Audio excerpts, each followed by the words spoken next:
be in full.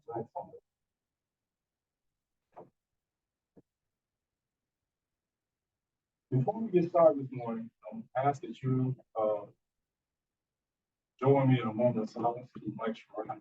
You know, Mike Sharaf passed away last month. Mike Sharaf will always be remembered by me as a person very reasonable, very sound judgment, opinions, and words of wisdom.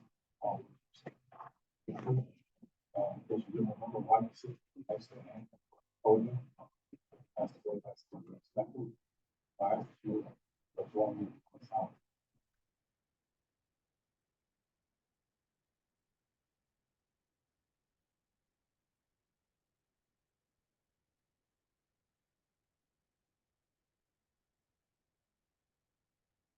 Thank you. For our visitors, good morning. My name is William Childress. I'm the Executive Director of the Desert Village Board. Today, we're here for, the situation that matter comes before the board. Explain the process to you. The first part of the morning is committee meeting. Committee meetings are taking place here. The board, as you see them, but only the board members, only the committee members of the committee be the ones who will participate in that particular topic. There are 4 committees: the General Practice Committee, which most people do come here for, Licensing Committee, Advertising, and Transaction Recovery.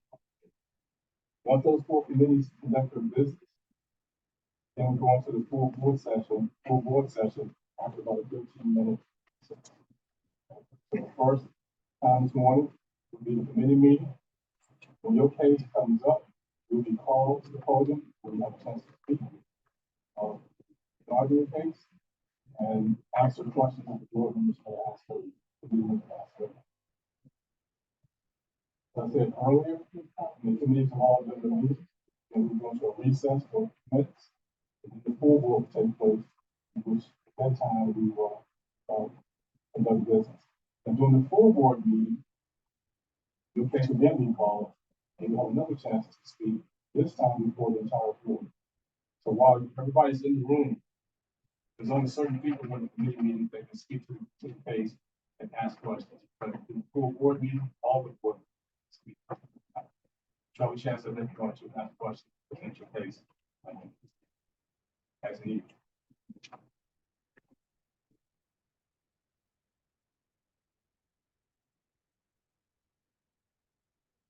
After the full board, makes their vote, if you will hear during this process, need a resolution, which is just a draft list, which the board will be set. The process is pretty straightforward. Okay, before we get started, I want to also take this opportunity to introduce new members and people to the room. Don Sullivan. Mr. Sullivan. Mr. Sullivan's been here before, previous board member. He's back on the board now, so congratulations and welcome, sir. And in a minute, Mr. Everybody that you're dealing with, and Commissioner Light of DMV. He is the Commissioner of DMV, recently appointed, and as such, he is the chair of the Motor Vehicle Appeal Board. So, Commissioner Light, welcome aboard. So, if you don't mind, let's take a second to introduce ourselves to the gentlemen who we're dealing with. Please. I'm Nick Rush. Are the microphones working? They weren't working out. No. We're gonna record. Okay, I just want to make sure they knew that. Like, speak up. I got you. All right, I'm Nick Rush. I'm a citizen representative. I'm from Montgomery County. I served 10 years on Montgomery County, in the Virginia House of Delegates, 12 years on Montgomery County Board. Tom Bates, past chairman of RK Chevrolet Subaru, #1 Chevrolet dealer in Virginia for 35 years. And the staff executive for the directors chairman for VA. Jeff Ballard, owner operator, Mike's Auto Sales in Pulaski, Virginia. David Lynn, owner of Citywide Auto Truck Sales, Christian, Virginia. Dan Bannister, have 3 dealerships in Virginia, 1 in Maryland. I'm Maurice Slaughter in West Family. Got Harley Davidson County BMW. And this Saturday is my 25th anniversary. Oh, Yeah, and we're 18th in the country. Well, please come out. We got a great fireworks show. Good morning, everybody. Chris Mayer, Car Credit Nation, Winchester, Virginia. Almost 28 years in the buy here, pay here business, family run operation. My children, 3 boys running right now. I did come down here to serve you guys to make sure we can do car business. Gerald Lackey, I've been with the DMV for about 4 months. We're just finishing 100 days for me. We have our major strategic offsite tomorrow. I come from mostly a private sector background, worked with public sector and consulting before going into roofing. As an executive at a roofing manufacturer, and then going with folks at DMV. Good to have you. Andrew Wiley, I own Consumers Auto Warehouse in Stanton, Virginia. We're an independent dealer. We also rent cars, have a service facility. Jeff Malloy, Malloy Auto Group. I've got dealerships in Alexandria, Winchester, Charlottesville. Have Ford, Chevy, Cadillac, and Toyota. Been in the business 33 years. Rob Fisher, Northside Auto Sales, Manassas, Virginia. We're celebrating our 45th anniversary of the buy here, pay here business. When we started out, the highest price car was $995. I'm not going to try to guess my number. It was only 12 when I started. How much down?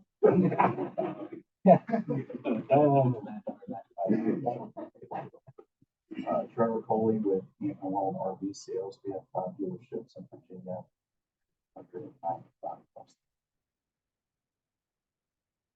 Roger Robinson, Managing Partner, Park Chevrolet. We got 15 stores, probably 5. Don Sullivan, founder and dealer operator, Sullivan Auto Trading in Fredericksburg, also have a dealership in Norfolk. Been in business 33 years. It's an honor to be here. So, Thank you, gentlemen. And with that said, Wiley. All right, I'm going to call the Dealer Practices Committee meeting to order. Alice, can you please call the roll? Ron Cody, Andrew Wiley, Here. Dan Bannister. Here. Gardner Britt, Rob Fisher. Here. David Lynn. Here. Chris Mayer. Here. Jeff Malloy. Here. RJ Robinson. Here. Nick Rush. Here. Don Sullivan. Here. Assume we have a quorum. Yes. All right, so if you're on the agenda, you'll be given an opportunity to speak when your item comes up. Public comments are limited to topics that are on the agenda. If you want to make public comments, make yourself known when that agenda item comes up. So the March 2023 meeting summary is in the board book. If there's no objections, we're going to consider that approved. Are there any objections?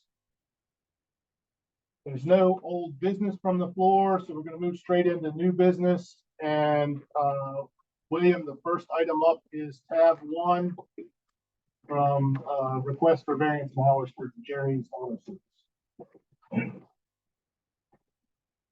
There's auto service on tab 1, what you just noted, information's there. Mr. Farmer, been applicant of this variance for over 20 years now. The situation is the matter is pretty simple. He is a at one point a school teacher, school system, so he wasn't able to, work the hours that required. And to remind all of you, the code requires you to work a minimum of 20 hours per week. And of those 20 hours, 10 of them must be between the hours of 9 a.m. and 5 p.m. Monday through Friday. In this situation here, Mr. Farmer being a teacher, he was involved in teaching, so he wasn't able to work the 9 to 5, 10 hours during the week. So he requested a variance. And this variance is that he works 4 p.m. to 8 p.m. Monday through Friday. So while we have situations with people who are not honoring their hours, he in fact does his hours, just doesn't do them later. He does work from 4 to 8 Monday through Friday. In the past, we've honored this request. His inspections have been great over the years. It's not been a problem for us. And with that said, and since his history is good history, we recommend that he be approved for this variance. Those must have been on the board for a while. This has come up over and over. Usually not any kind of issue. Does anybody have any questions or comments about it? Okay, I think I need a motion. Motion to approve. Got a motion to approve the variance by Mr. Rush, a second by Mr. Fisher. Is there any discussion? All in favor, say aye. Aye. All opposed? The motion passes. All right, moving on to tab 2. Again.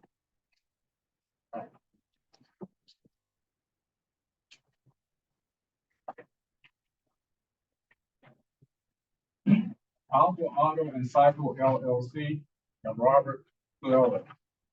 On April 3rd, 2023, an informal fact-finding conference was conducted to address the alleged violation of Virginia Code sections 46.2-1533, 46.2-1537, 46.2-1542B, and 46.2-1575, number 2.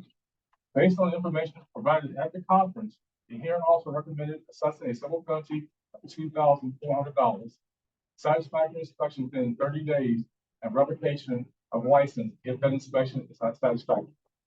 Is there anybody here from Alpha Auto Cycle? All righty. Motion to approve the revocation. I'll second that. All right. We have a motion to approve the hearing officer's recommendation. We have a second. Is there any discussion? All in favor, say aye. Aye. All opposed? The motion carries. All right, tab 3, Mr. Childress. Tab 3, ESR Auto and Kevin Johnson.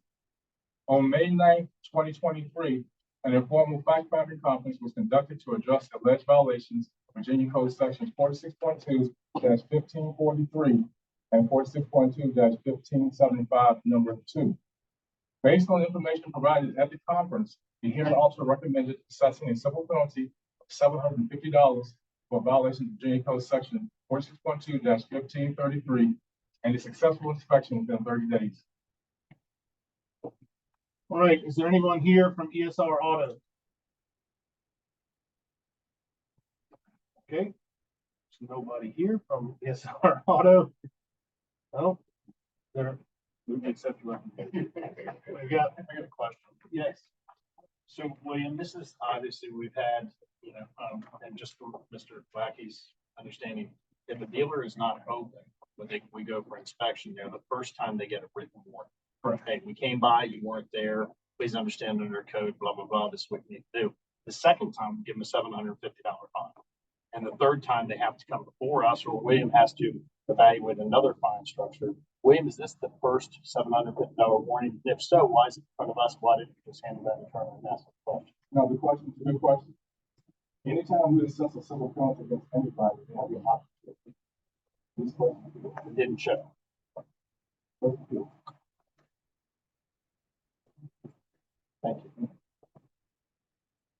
All right, so we have a motion to accept the hearing officer's recommendation. We have a second?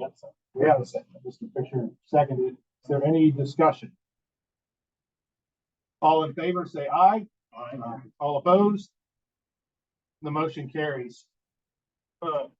William, apparently Ms. Mons has indicated that she's on her way and she's 25 minutes away at this point. You guys want? Yes. Do we have to hear it in the subcommittee or in the full board? The committee should hear it. We should have a chance to pull boards. Yeah, I knew that. I didn't know just that you were gonna be late. Just let the full board hear the whole thing. So. Yeah, I think it's. So the committee needs to hear. So we would either need to, we can skip to tab 5 and then go back to tab 4. And if she's still not here, just hear it and then give her an opportunity to talk at the full board meeting. Well, again, just so everybody has information, if the committee makes a decision, the full board has the final authority. So if the committee makes a decision against her, and the full board finds it in favor, that's perfectly normal. Mr. Chairman, why don't we go ahead and go through our agenda and at the very end, we could reconvene the subcommittee and hear her. I'd rather her be here and speak when we hear. Can we do that? Okay, so we're gonna move to tab 5.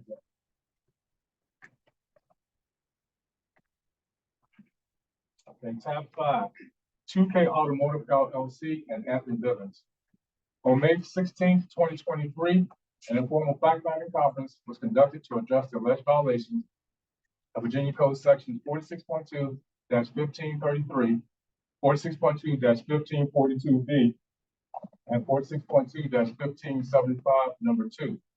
Based on the information provided at the conference, the hearing also recommended assessing a civil penalty of $1,500 and a satisfactory inspection to be conducted within the next 90 days. Is there anybody here from 2K Automotive? Okay. Well, I think part of this agenda anyway. All right. Your motion to approve the hearing officer's Yes, sir. recommendation. I'll second. We have a motion from Chris and Mr. Bannister seconded. Is there any discussion? All in favor, say aye. Aye. All opposed? The motion carries. For clarity, I'm sorry, for clarity, there's two separate. Yes.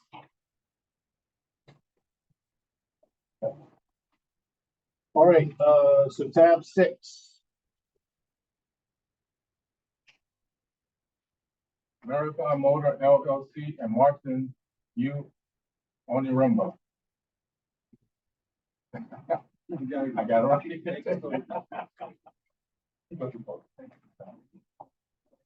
A historical overview leads up to the formal hearing.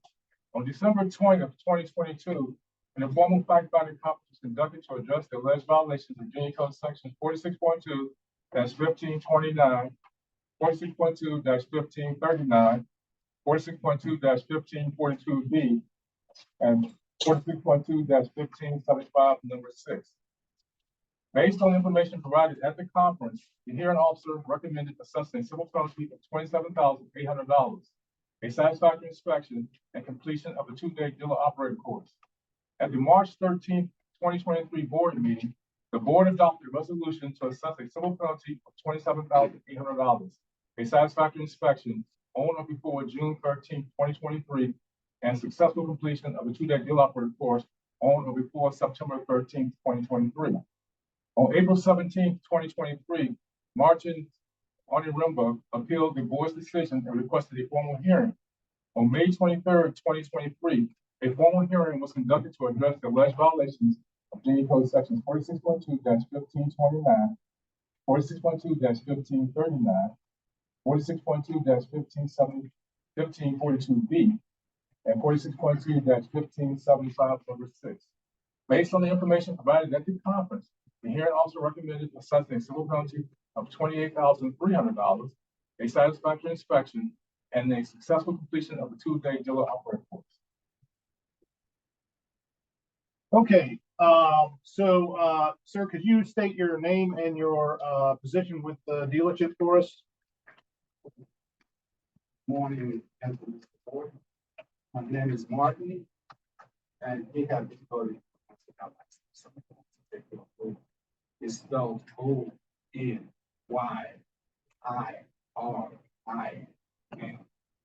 The ones on the river is what's that?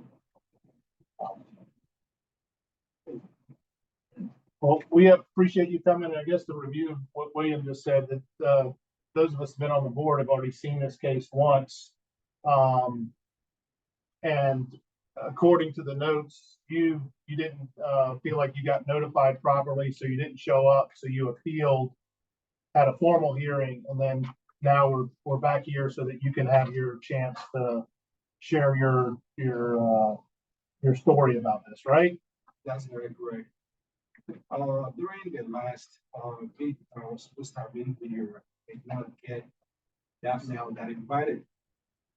So it was about 2 weeks later that I got the invitation. And I placed some phone calls. And it showed me that the mail was sent to me through the emails and through regular mail. Not that they interned them. So I reached out my unhappiness about it. my good thing from my upbringing is that whenever elders summon you, that you have to be there to explain yourself. In the process, you get wise counsel. So I was pretty upset not being able to be there the last time my person got. And I just didn't want it to be, for example, if I could show up or if things happen. So that was why I protested. That frustration got me on. You can tell that I'm visibly shaking. But I have foundation in the fact that what I'm going to tell you here today is not going to. Yes, in the process of starting new business, I had to go rescue myself and try to take sole responsibility of doing most of the stuff that I have to be done there. And I believe that I cleaned up to the point that I can say that we're doing good. Although we're not making all the money in the world, but I've been able to put my daughter who attended PCU through medical school, and my son through Virginia Tech, who is a state management guy, and a daughter who was a second lieutenant in the American Army. So my last one was to be an engineer, so I still have to contend with that. It puts me in the bathroom of mind that I stand the opportunity of this little stuff that I've started. And in the process of having gotten this long, I was able to put resources together through family, friends, and even on consignment. So the ability to be able to tell all of those has been something that's been on my mind for the past 1 year that I've done. It hasn't been easy. But I will always find solace in the fact that truth always reveals the nature of the person, and charges are charges, but it's the way that the presentation is made that when people look at you and hear your words, they will know that although it's not knowing the law is never the reason why you break the law, but mine is an exception.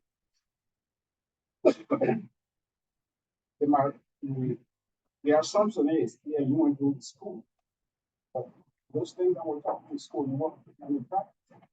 I found myself issuing 2 plates to customers, 2 temporary. I didn't know that was an error until it was brought to my attention. So that's one mistake that I made. But in all of those mistakes, it was never a situation where money was exchanged for the purpose of doing something that was illegal. None of that was the case. And another charge that was one of the charges that I got was manipulation of the computer system. I'm not a tech person. I'm not very savvy. So what I was doing was for my confidence in my secretary told me to do. And I took the responsibility of making sure that I didn't have myself so this confusion. So I find that a little heavy on the side of what my character would normally be. So I've always, just like I told the hearing officer, I will volunteer myself anywhere they want to be able to show them the things that I was, to be able to get this place about less than confident. So I don't find that to be manipulative. I've never, ever since my stay in America, gotten to the point where I'm the negative side of the ball. In the process of going through this, I have 4 sisters that I've settled in America, to the point that I'm able to be on their own. What I've always told them by introducing them to America is to be compliant in any atmosphere that you find yourself. So it was pretty odd that during our prayer section, it was going, brother, that's what you thought us compliance. That's all they want you to do, compliance. And, it puts me in a very different, embarrassing position for them to remind me of those things after. But they say,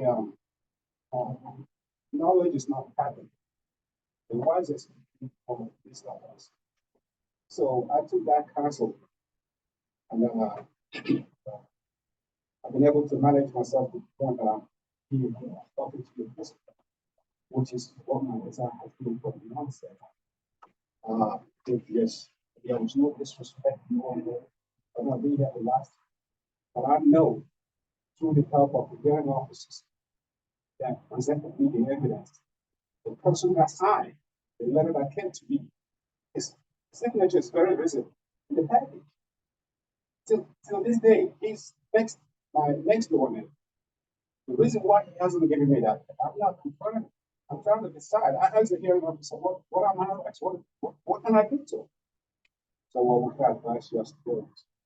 So I'm really trying to get myself together and find out. I've got to go to this hearing officer to be able to have a conversation with him. Find out why did you deny me? The ability to be in front of a court like they have invited. Yes, I'm going to do that. My purpose here today is not to ask for citizen or special treatment. My presence here today is to be able to ask you guys for continuity. I think I have found success. I've been able to resolve my case. I want continuity because there are some obligations that I've got myself involved in. I need to be able to see that I hold those obligations up. And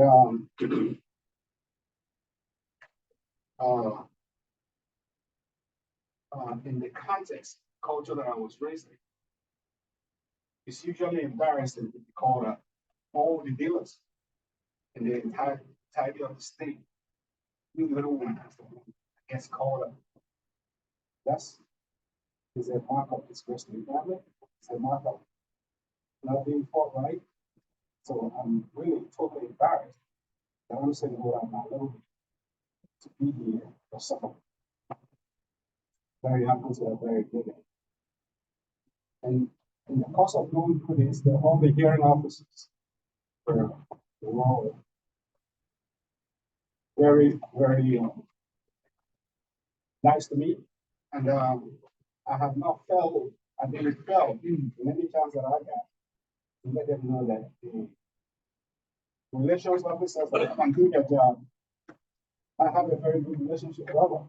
So I have no complaints about the process that they're taking me right now. I find myself in this situation. And the feature that I ask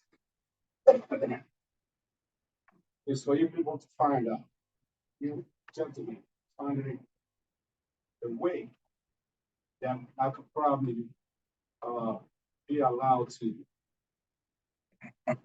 pay a very, it's very difficult. I'm going to ask it. Find a way to minimize the draconian nature of the bill that I've got. And try to set a path whereby I'm able to pay them out without further burden or further realize of the entire thing that I've started.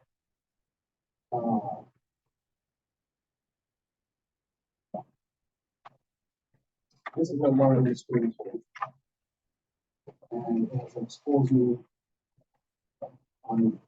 onto the American democratic process. I find it feel that I'm nervous. I find it honoring to be able to have person. Thank you so much. Well, thank you, and we appreciate you coming in and being able to share your side of things. And sorry that you didn't get to do it the last time. Although the way the process works, we get a look at it fresh this time. So the fact that you're coming in is a lot like you coming in the last time. So I guess I'll open it up to the committee. The issues before us, and you mentioned a couple of times, about the words manipulation and that sort of thing. The biggest parts of your fines are related to the issues with the print on demand temp tags. Correct. And it's an issue that this board has been addressing for a couple of years now because it's become a huge issue across the state. And lots of dealers are, their controls are so loose that their employees or the dealers themselves are printing these tags, selling them and doing nefarious things. Based on what it looks like here, most of your transactions were related to your current customers, and just it looked like poor business practices more than you trying to do it, but it's still a violation of the code. So that's really what we're confronted with here. So I guess I'll open it up to the committee. People have questions or comments for the gentleman.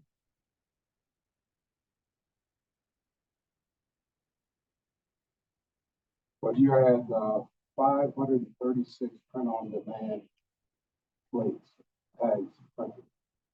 And you're saying that this is due to you making multiple plates for 2 plates for each customer? Or, I'm not really sure how to justify these 536 print on demand tags. The way that I want to answer that question, so I'm not right now. The way I structure federal and number.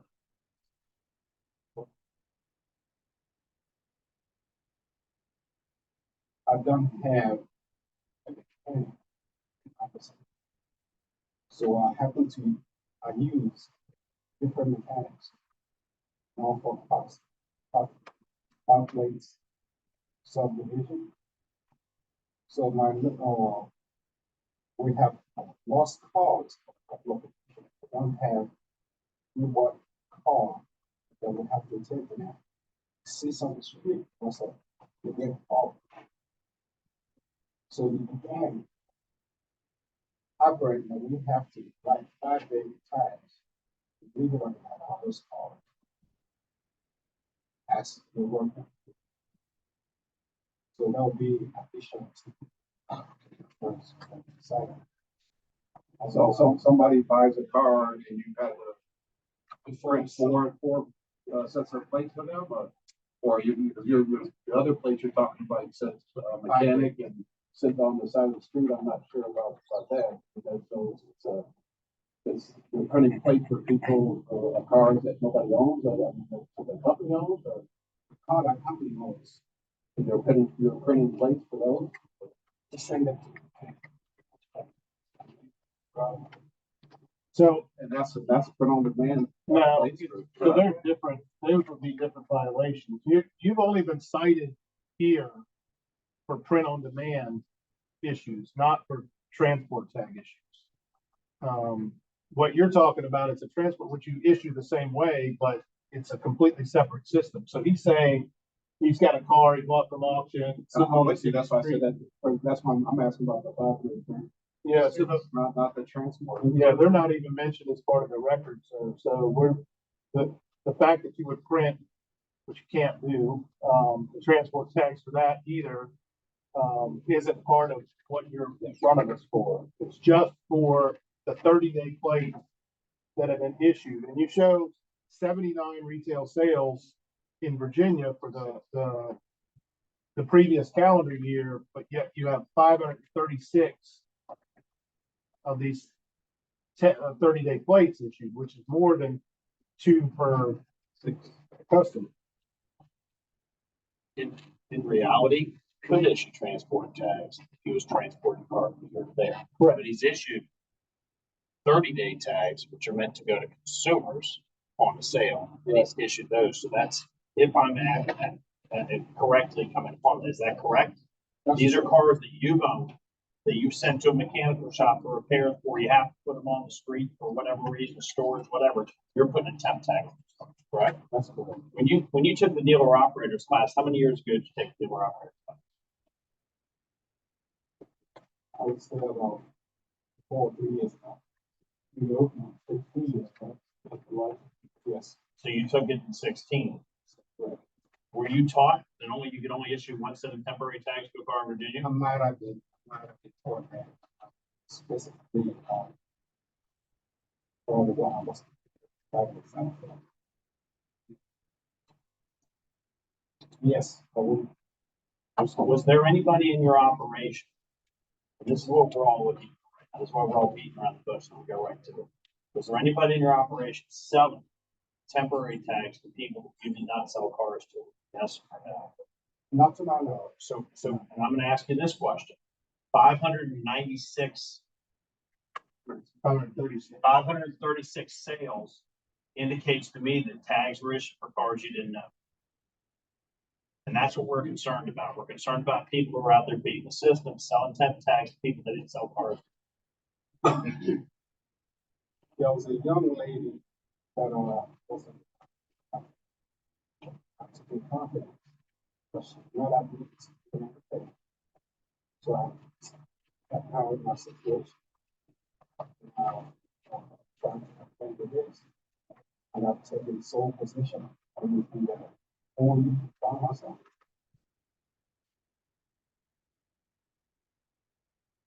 Ever stop believing of this thing.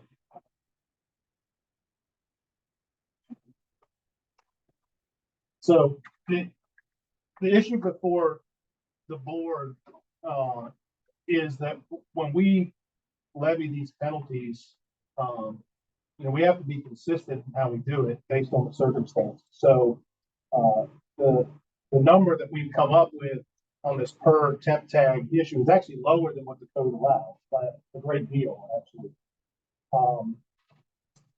So committee members were kind of confronted with that. It certainly doesn't, I appreciate you coming in here and you seem like you're genuinely sorry for what's happened and that you want to make it better. We also understand that a fine like this is difficult for a dealer. We do mention to people that the fine isn't necessarily, Mr. Childress will work out with you a payment plan on that fine. It's not that you need to pay all of it tomorrow. He'll work out some details with you so that you could pay the fine out if need be. That's correct? That's correct. What are those terms again? That's negotiable, but for the most part, most situations, we require so much down, depending on what they can do at a buck payment.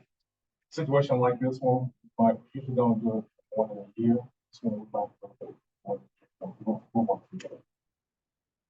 So now do you have, because the biggest part of this is that you keep records of all those plates. So have you changed your county practices? I've been forced to.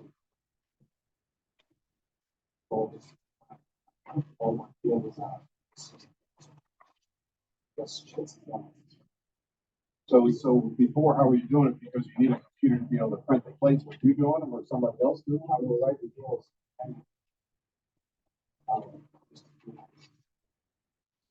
So can you do print on demand manually? No, nice print, not to keep it. Okay, so somebody else was printing the plates and now what's changed from what you were doing then? I'm doing.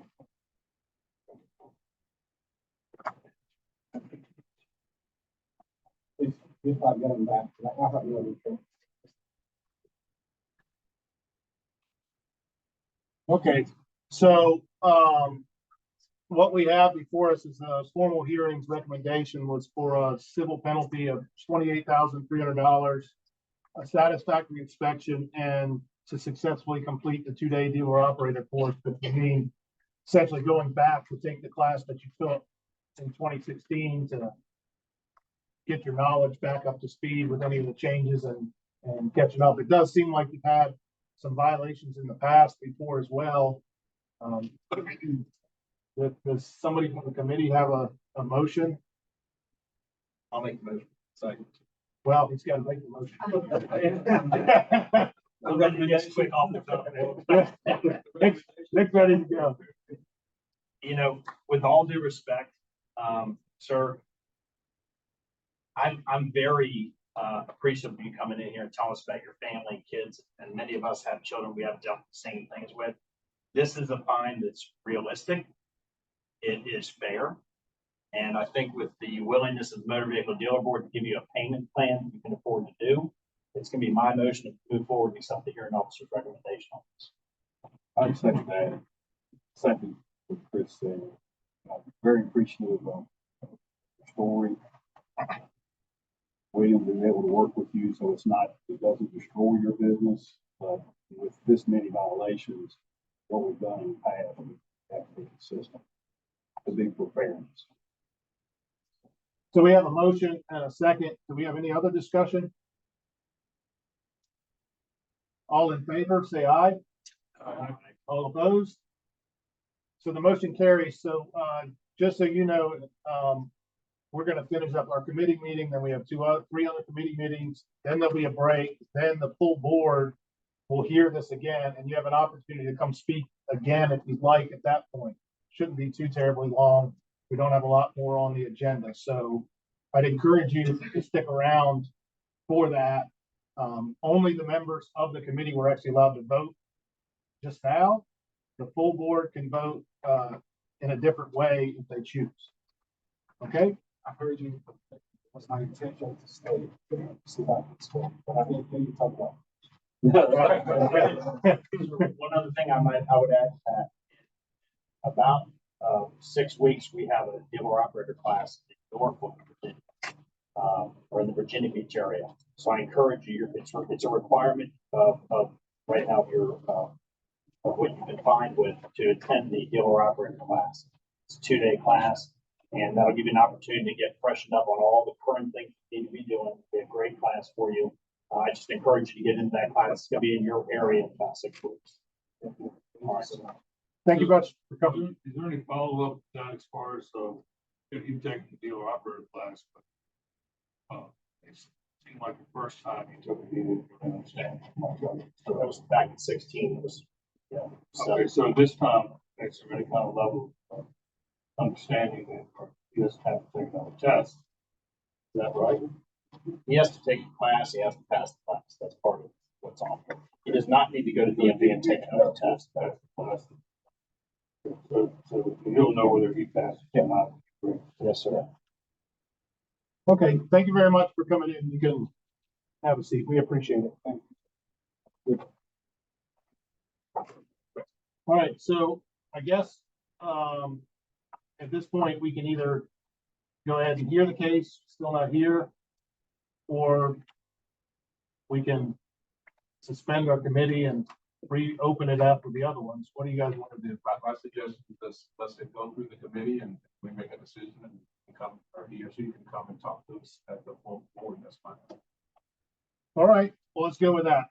William, can you read tab 4, please? Yes, tab 4, Valley View Motors LLC and Karen Motors. On May 19th, 2023, informal fact-finding conference was conducted to address the alleged violations of Virginia Code sections 46.2-1510, number 4, 46.2-1533, and 46.2-1575, number 2. Based on the information provided at the conference, the hearing also recommended assessing civil penalty of $1,000. And because Ms. Mum's license is currently expired, a recommendation against Ms. Mum's to renew unless she has had a satisfactory inspection. So currently, this dealership is out of business. So, those of you on the committee, if you read through all this case material, there's a lot on this particular deal.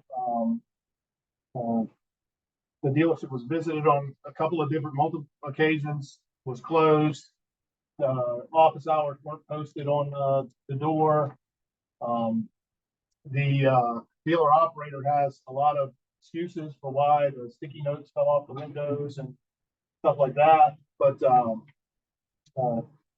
in the end, the basic facts involved don't seem to be in much dispute. The dealer operator is upset because she didn't have an opportunity, or feels like she didn't get notified properly, didn't get to sit in on the informal hearing, which is why she requested this. Williams pointed out, I'll point out that she has the option to, even regardless of what we do today, request an appeal to have a formal hearing and then even bring it back before the board, over this. So, Tom, you have Yeah, I had a question. If she passed her, pre-certification, date June 30th, well, she's not, she didn't she renew. did declare, did she? She didn't renew. She's closed. The dealership's closed now. And the dealer operator, she didn't pursue with that, even though she wants to. I think she's primarily coming to argue about the civil penalties is the issue. Does anybody have any comments, discussion, questions? And she only shows one retail sale. Looks like she's a U-Haul dealer. It looks to me like she's just not operating. He's not in business. I would make a motion that we accept the field reps. So Mr. Fisher has made a recommendation that we accept the hearing officer's recommendation. Mr. Sullivan has seconded it. Is there any discussion? All in favor, say aye. Oh, I mean, it would only be my recommendation that if she wants to stay in business, that she does follow through this, she's required to get the dealer operating license.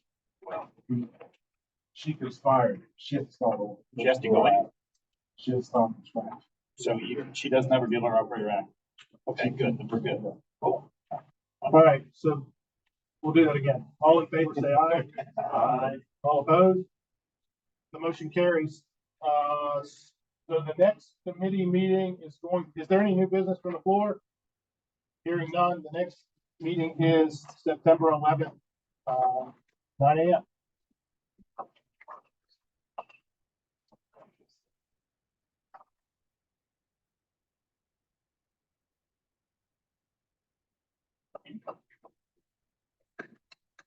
What about license committee?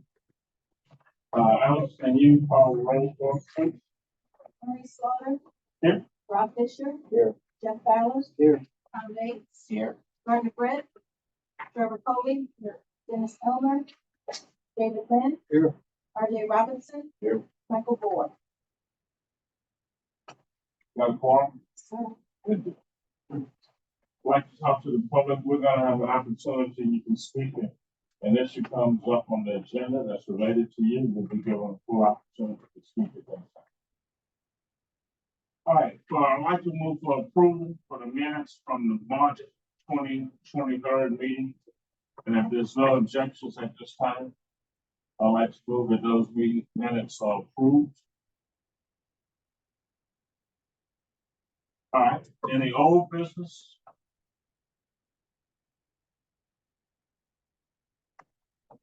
No old business from the floor?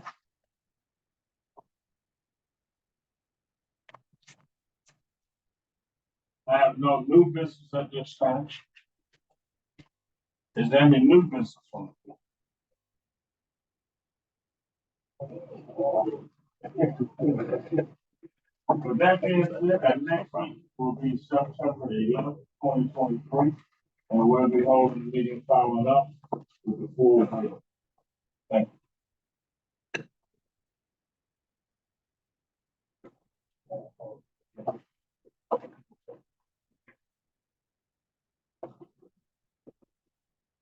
All right, back again. We'll call the advertising committee meeting to order. Alex, can you please call the roll?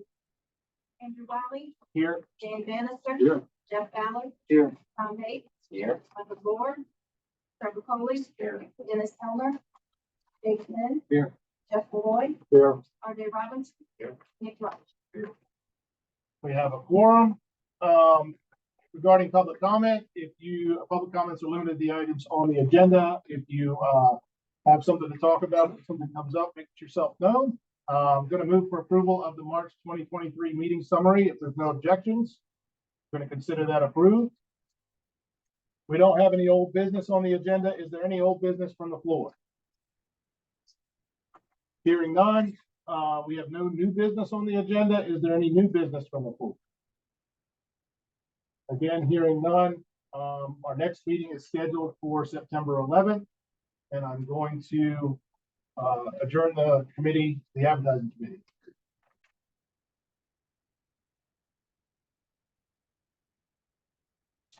I'd like to call the transaction recovery, meeting to order. Alice, can you call the roll, please? Chris Mayer, Here. Jeff Malloy, Here. Jeff Ballard. Here. Dan Bannister. Here. Dennis Elmer. Rob Fisher. Here. Ron Cody.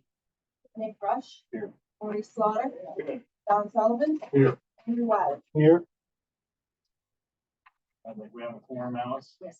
Okay, public comments are limited to those topics that are listed on the agenda. I move that we approve the, March 13th, 2023 meeting summary unless there's any objections. I'll call that approved. Under old business, I don't see any old business. Is there any old business from the floor? Under new business, we have one case for review, claim against transaction recovery fund for 25,000. And William, if you can read that for us, please. Yes, sir. Tab 7. Tab 7, Joseph and Lisa Marie and Paracho versus Triple Z Motors Incorporated, Salem, Zamunda. On June 26, 2023, an informal fact-finding conference was conducted to address the alleged violations of Virginia Code Sections 46.2-1527.3 against Triple Z Motors Incorporated and Salem, Zamunda. Based on information provided at the conference, the hearing officer recommended approval of payment to Joseph and Lisa Marie Imparato in the amount of $25,000 from the recovery fund. Everybody's heard about the claims. This is almost a $400,000 judgment. If you read it, amazes me how deep the dealers can get sometimes not taking care of business. But we're here at a max claim. This is something I did want to talk about. It's not that I want to give away more of our transaction recovery money, but you know, my friend Jeff here can testify that cars, when this was created, the average retail price of a car was probably about $20,000. Now the average retail price of a car is probably what, 40, 50, almost double, and we're still at the same amount of money. Without me causing trouble, can you comment, Will, what your thoughts are on the amount of the maximum claim that's being made against the transaction recovery fund? We have $1.5 million in there, right? You will not cause any harm, so speak, I am supposed to speak. Okay, thank That's a political, that's a legislative, Okay. that's something that legislature can change. Okay. Needs to be brought to their attention, one on right there, that's something. I mean, I personally, because I've been here for years and watched it, you know, and we don't have a complete shakedown of the transaction recovery fund all the time. Usually it's dealt with correctly and people get an opportunity to get in there and make their claims. But I think $25,000 is a low amount based on the fact the average car is probably about $40,000. If the law is changed to reflect more, we're not gonna fight. We just here to carry out what the law says. Okay, I think we should look into it as a board, and I think we should probably consider an increase in that. Maybe we take it to $40,000. Take the amount they pay initially, the new dealers. The bond. Yeah, we gotta cover it. Yeah, we can do that. I mean, right now, there's enough money in there to pay claims. These attorneys who sue car dealers on the regular are out there fishing with a big net across the Commonwealth. So we see the same names coming at us all the time. These are legitimate deals. These guys are going after car dealers who didn't do the right thing with consumers. And if I may, if you up that number, Brother Breedy would just love that. You know, and we see him, and it just shows you how we take a $30,000 car and blow it to 400 grand. And when I read that thing, you know, $250,000 worth of punitive damage. Well, let's talk about that, okay? You want to do that? I mean, yeah, since something else, let me do this. Give me 1 second. Thank you. Yeah, I mean, listen, I read the whole case and I know Tom well, and I'm telling you what happened is that dealer just like blew it at your tailpipe. They just ignored the whole thing. And Tom's like, really? Okay, good. He just wanted to do his thing. Ann, go ahead. Just an observation, Ann Piambarello with the Virginia Auto Dealers. It would be useful as you're reviewing it to do a breakdown of what part of these claims was compensatory damages versus attorney's fees to make sure that you're not just providing more incentive for attorneys. And again, keep in mind, you got a default. Most of these are default judgments. Yeah, So, you know, we've seen complaints where they haven't even changed the plaintiff's name all the way through because they missed one or two because it's something they do somewhat by route. So just want to make sure that we're not just creating a situation for attorneys fees. And I'm not looking for $100,000 maximum per claim, but I'm thinking something a little more than 25 is probably reasonable. And And I'm then we not, also, and not to interrupt, but we also might want to look at, there's a maximum per dealer. it's $100,000 max Dollars, per so- dealer, it's 25 max per claim. Right, so you need to make sure you're not foreclosing, you know, then you don't get 2.5 claims out of that max, or you want. I mean, when dealers go bad in a big way, there's way more to go down than 3 or 4 claims. Right, What so was the number, original number said? how much was the original sale in this case here? Original 25,000, who was that? So Oh my God, 20 years ago? 20 something, yeah. there's things throughout the code where, they sound reasonable at the time, but they never adjust. General Assembly doesn't know until someone asks. This board is, if it's the board's will to pass a resolution and say our December, or I guess our November meeting for the General Assembly, the ADA, Independence guys can help. It would be pretty easy. I think it'd be wise for us to let William look at historical data and let's find out what the average claims have been and find out how much of those get paid, not get paid. Because William's got proof of that on every claim that comes in and how much it was for. If maybe we're fishing in the wrong tank, maybe there's no big need for a larger pool, because some of these things come in at $6,000, $10,000. How many of them come in at a full $25,000 based on my data? I would say it's probably about maybe 25%, William. Would that be close?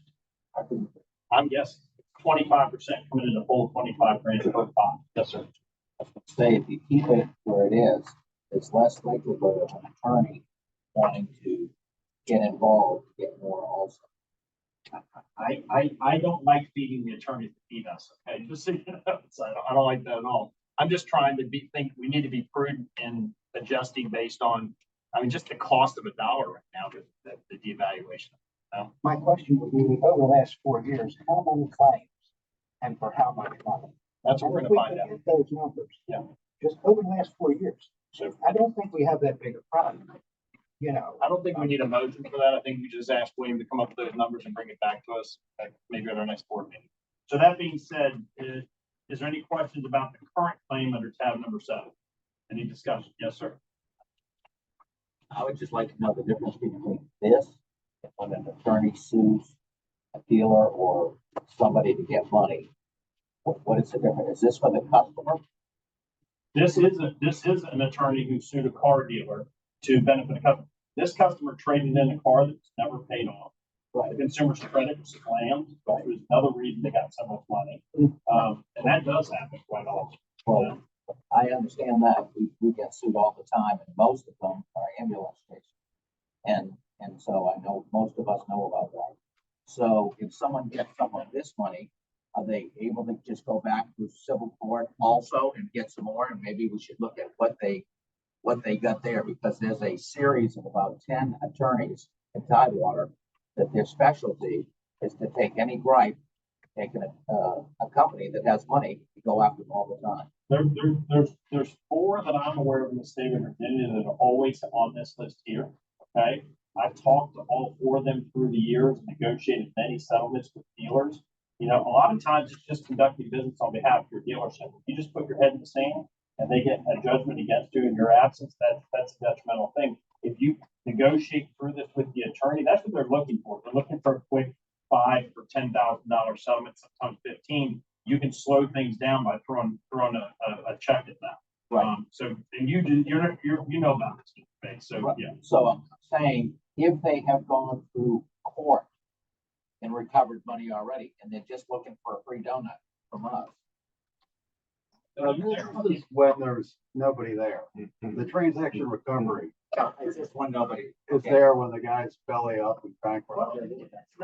It's basically not just for that ambulance chaser, because I understand where you're coming from when you say that. But the ones I deal with on a consistent basis, monthly, sometimes weekly, they're actually protecting consumers from car dealers from not being able. And mostly they're people that are defunct. Right. Not always, not always. If they want to remain in business, they have to pay the. Yeah, if this dealer was to remain in business, they have to pay the $25,000 back. But they're gonna have a judgment on their record, and I can tell you, this attorney here is not gonna just go to sleep, he's gonna go after assets back. You know, if you're a successful dealer and you're doing the right thing, you're gonna settle this case pretty quickly, you're gonna take care of the customer, you're gonna make it go away. Right, but I would distinguish between defunct, people that have no recourse, and people that aren't defunct, that are active making money. So let me ask you this, what are the two distinctions you're trying to? Well, if someone's out of business and there's no way to collect, Well, that's what we're here for, 25 grand to get paid at the maximum. and if someone is in business doing well, they are collectible. They have to pay us back $25,000. Is it 30 days, Wayne?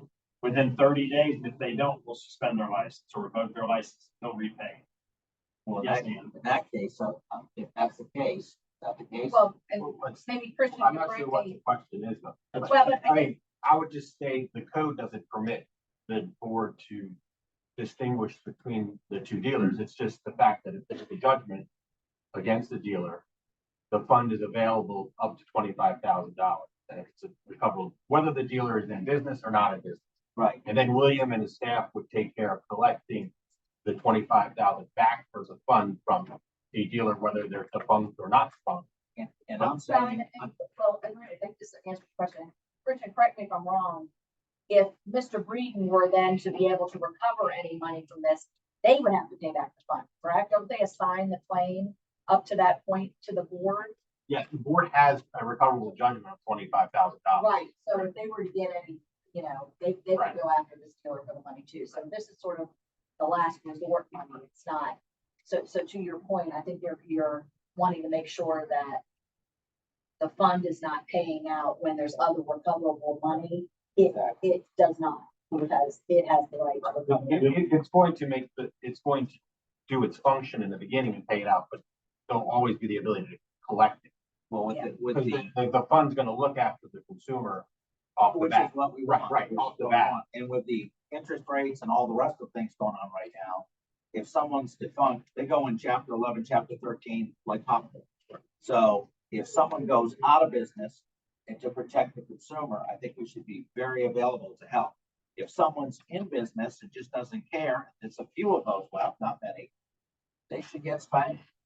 This dealer filed bankruptcy and was protected at first, and then the judge threw it out and no longer gave the protection to this claim.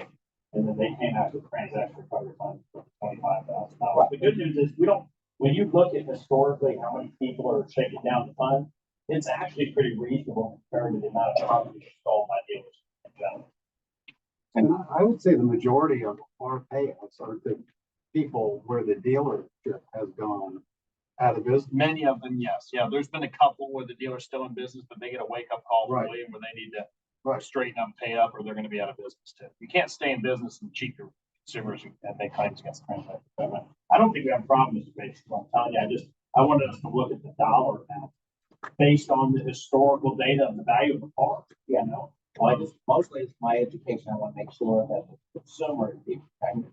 And secondarily, if there's an active dealer who's not regarding the laws, I think that's where we can make a big distinction. And if someone is defunct, there should be some kind of recourse for them to get back into business under a different name with the same owner if they're just avoiding fines. I don't know how far we go. We've dealt with that many for years. Go ahead. Yeah. So that mayor, we keep a tab on the first individual. If they tried that stuff, we would get out of the license.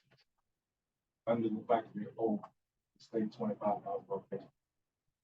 So no, so they would not get licensed. So we've seen that trend in town. So We've had dealers that have gone bad, gone out of business, gone to different states, gone into business, and come back to Virginia and had to pay $80,000 or $100,000 to get their license back. Right. So we track it. A great, no, thank you for that. And finally, if you're saying there's four, I know of 10, but let's just say there's four that you know for sure. If they are coming after the recovery fund consistently, I don't know what do we know if it's a 50% to them and 50% to the person? I would like to look out for the consumer, not the attorney. I can tell you based on, because I pay attention to these things, I can tell you that the attorneys that I'm referring to, the four that I'm referring to, I know all of them. They're not ambulance chasers. They're conducting on behalf of consumers who have been cheated. If you just talk to them, pick up the phone, and talk to them, they want to try to settle this out. So if the dealer ignores the attorney, things get bad real fast. But if you talk to the attorney, things can be settled pretty quick. If you could send me those four, that would be helpful. The ones I'm talking about are not. Mr. Melendez is right behind you with the VID. He's very familiar with the four I'm talking Good, good. That'd be great. We'll make sure you get that. There's a gaggle of non-professional ones that are in there. Well, the six that you're talking about, I don't know who those are. The guys that I'm speaking of that come in here professionally, they're not ambulance chasers. There's 10 others that I understand. I'd love to know people that are doing the right thing. Thank you. I hear you, Tom, because I've not met those four friendly people either. Pardon me? I've not met those four friendly attorneys either. No. They're reasonable, we're willing to negotiate. And frankly, in today's liability, people go to court for anything with some of these 10 people, and they just swing, knowing what it's gonna cost the dealer to go to court, get attorneys, go through the process, go through the appeals. And so I have fought 8 of these 10 and gone through the pain and the agony just to let them know we are honest, don't mess with us. I get it. We'll have a conversation outside. Yeah. About that further. So, is there any more discussion on this tab number 7? No, I do love it. Yes. All right, now we can move forward, everybody. I just need a clarification. Yes, sir. This dealer, if I'm reading this right, he had 2 other claims filed against him for the transaction. He's gone. He's And I out. assume he paid that. No, he's actually out of business. Okay. He's out of business. Yeah, he's out of business. He went bad in a big way. And this is probably the third $20,000+ claim, and $100,000 we walk our hands walk away. So were these claims all in succession? They were probably all I'm just related curious how he to was in one business. dealer You who already went had bad. 2 other claims filed against him. No, those claims came after he was out. Yes. Those were out. Yeah, they, all. Okay, any further discussion? Anybody want to make a motion? Yeah, I move that we accept the recommendation. Andrew Wiley makes the motion. We accept the hearing officer's recommendation for a $25,000 payout. We hear a second. Second, Rob Fisher. All in favor, say aye. Aye. Any opposed? Motion carries. From what I understand, there's no new business from the board. Is there any new business from the board? Our next scheduled meeting will be September 11th, right here, 2023. And that being said, Alice, we adjourn.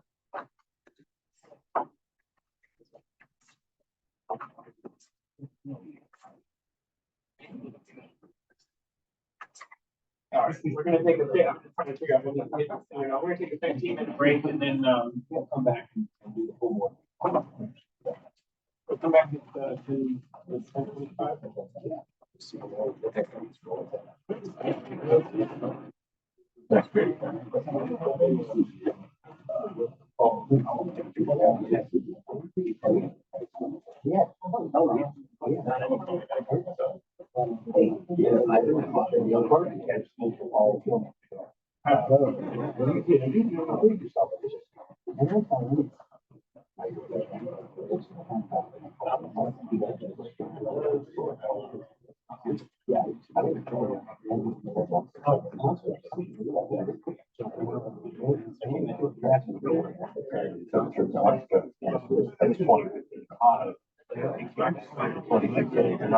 Yeah, he told me he was running.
because I knew I had the Thursday appointment.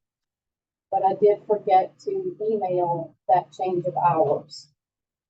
Again, sometimes with my disability, my thinking is not super great. And sometimes I do, I'm a little forgetful, things get by me. I am also a U-Haul dealer. So on top of the car business, I do have the other part of my business that I'm trying to operate a U-Haul dealership that I'm there for. And that is to, modify my income because since COVID, my business has been almost minute. But I've done my best to be there, but I will let you know the reason I'm talking to you about my disability is because this is what affects my hours or has affected what happened on this particular situation. Kim called me, I was at the doctor, I answered for her and I told her, she said, I'm here to do an inspection. And that someone had reported to her that I had not been open for 2 months.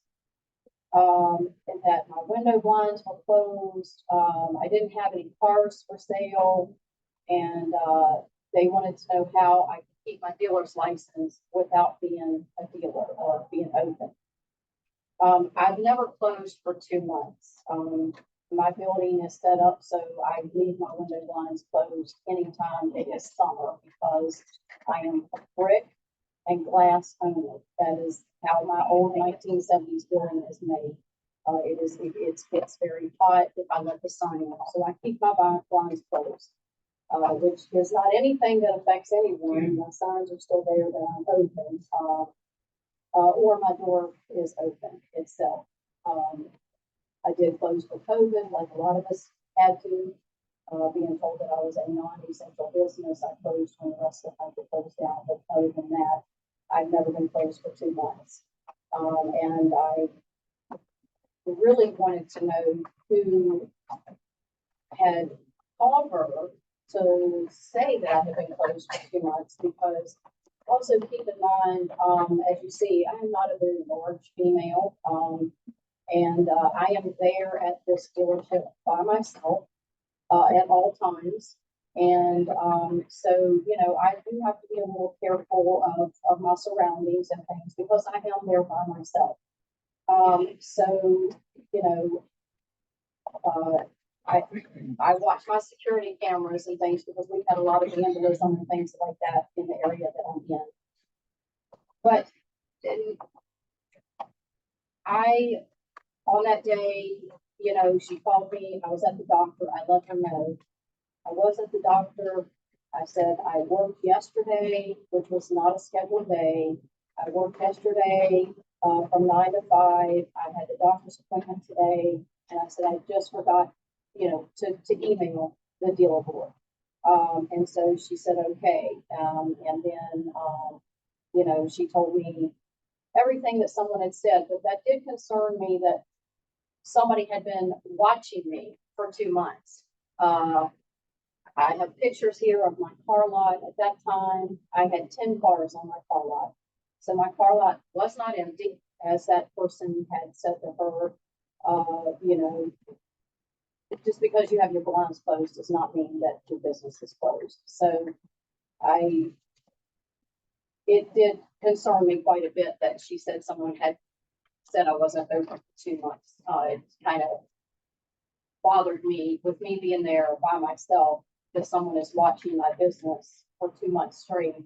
That concerns me. As far as for my safety, if that's someone who's, are they worried that I'm a dealer? Are they worried that, they're, stalking the situation? My garage has been broken into twice now. So I have a lot of concern with who called her to say that I wasn't open for 2 months. I have phone records that show during that time that I was open because my business phone was making phone calls during that 2 months. So I think Kim had wrote an email later on, that, someone in the dealer board had requested that she do another inspection. When she did another inspection, it was on a day that, I was completely debilitated. I do have days where I get completely debilitated. I cannot make it to the office. This is a medical disability. I do not have a computer at home. I sometimes, like I say, when I'm debilitated, it's very hard for me to even operate a phone. And I do have days where that happens to me occasionally. And, you know, sometimes it's a day, sometimes it can be 3 or 4 days, but I try my best when I am able to. If I have to leave early because of this, you know, I send in, you know, an email. But when I'm at home and my business is not near my home, I cannot drive. I am not allowed to drive when I am in one of these debilitated states. So I cannot drive to my dealership to put a note on the door to say that I'm closed. And I have no one else. I have no employees. I have no one else that can do that for me. So, you know, what am I supposed to do? You know, what can I do? There's been a few times that I've been in a situation that I have called Kim or I've sent a text off and said, I do not have access right now and I'm ill, can't get in there, to let her know. And that's the only thing I can do, is send a text. My sad little phone here is not really a smartphone any longer. I cannot get emails and do things like that from home. So I do have a situation that's a little bit different. I've been in business for 16 years. I work every week, unless I am debilitated for a whole week. I work more than the 20 hours. I am sometimes there till 11 o'clock at night. My son, who is 16 years old, not licensed to drive yet, is why he can't go do that. He only has a learner's. You know, I work evening hours sometimes, and I'm there for customers if they choose to stop by. That's above and beyond my 20 hours. I always make up the time. If my time to be there is, you know, Monday, Tuesday, Wednesday, and I have to sit on Wednesday, then I will be there on Thursday. So, you know, I am giving my customers the hours. I did request, and Kim, I did make Kim aware a little bit of my disabilities, but, you know, I would choose not to tell everyone my medical history, you know, as a personal issue there. I did wait this year, when my license came due on April, of this year. I did wait, because I was told I had 30 days to renew it, that was my expiration date. I had 30 days to renew it before I would have to go through the whole thing to be a dealer again. And I did choose to wait during that 30 days to try to make a determination of whether or not, you know, I thought my health, you know, would continue allowing me to be open. My health affects me in the sense that I may not always be able to get that note on the door, or possibly send off an email that I'm closed that day. But that is not a weekly or daily event. I have no way of knowing when I have those episodes. But again, I do work. I do work beyond the 20 hours. I am always at my business beyond the 20 hours, even though it may not be those exact hours due to, you know, my medical disability and things of that nature. You know, I do my best to be there. And like I said, if you look at my record, I've never had a non-satisfactory inspection. I'm doing my best you know, to deal with what I have. And I did decide that 16 years of business, and prior to that, I had another 10 years of wholesaling before I got my own dealer's license. So I know nothing but the car business. And as a female in a man's world, as you all, as I'm looking around, you all see, I have fought to stay in this business and try to, be a female in a primarily male business, and because for my love of cars and automobiles, and trying to do things for my customers. I have never advertised in 16 years. I have all word of mouth business. I have sold some families 7 cars. Families come back to me. So I feel like I am there for my customers. I do the best to be there. I've even met customers late at night because of their hours. So that doesn't show up when somebody comes to do an inspection at 12 o'clock and I'm not there, for a particular reason. I may be there at 8 o'clock at night because someone is working a third shift job, and that's the only time they can really come to do business with me. So, I do go above and beyond for my customers. Since COVID, I have not sold a lot of cars because I am, it hit my business hard being a small business and everything, but I am trying to kind of get jump started again. And, I've made a couple of sales. I do know that it was mentioned several times by Kim and by the person that wrote the one report. Sorry, I don't have a name in front of me. That I had only sold 1 car this year. And that is that's absolutely not true.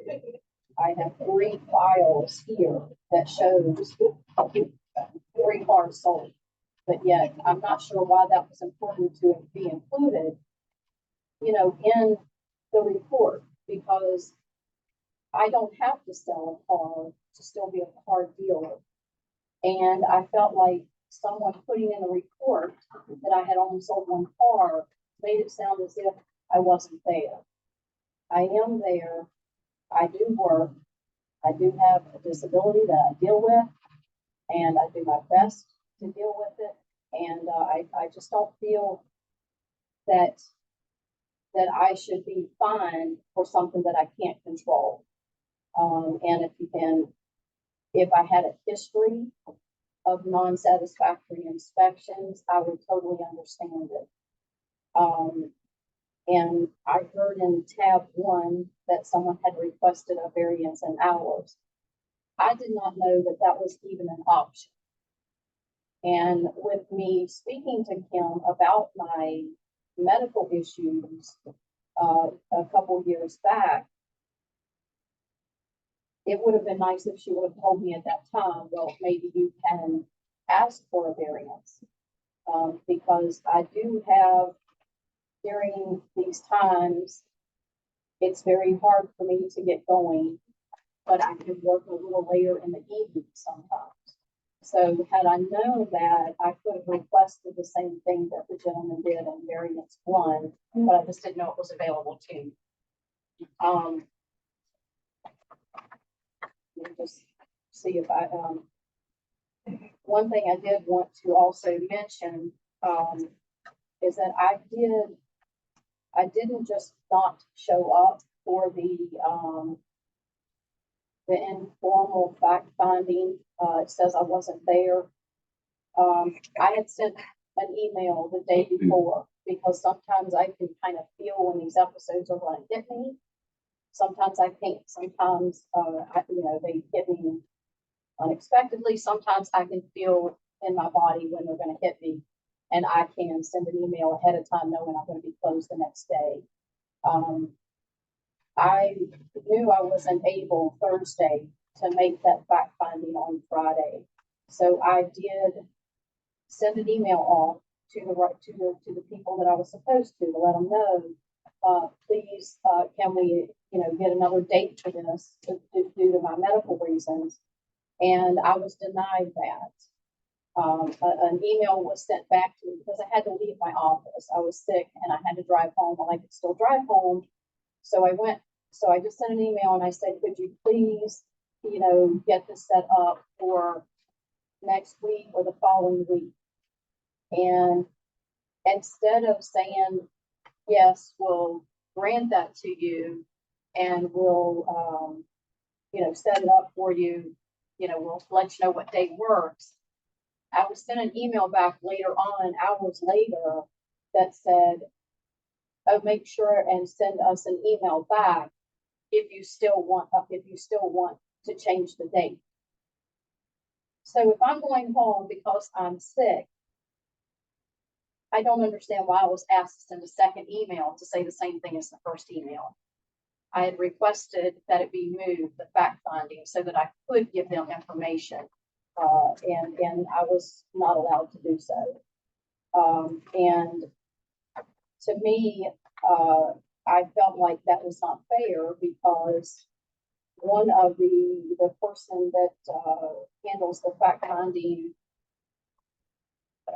committee had called me 2 days before we were supposed to have the first one scheduled, and she rescheduled it because she said she had to go out of town for a graduation ceremony.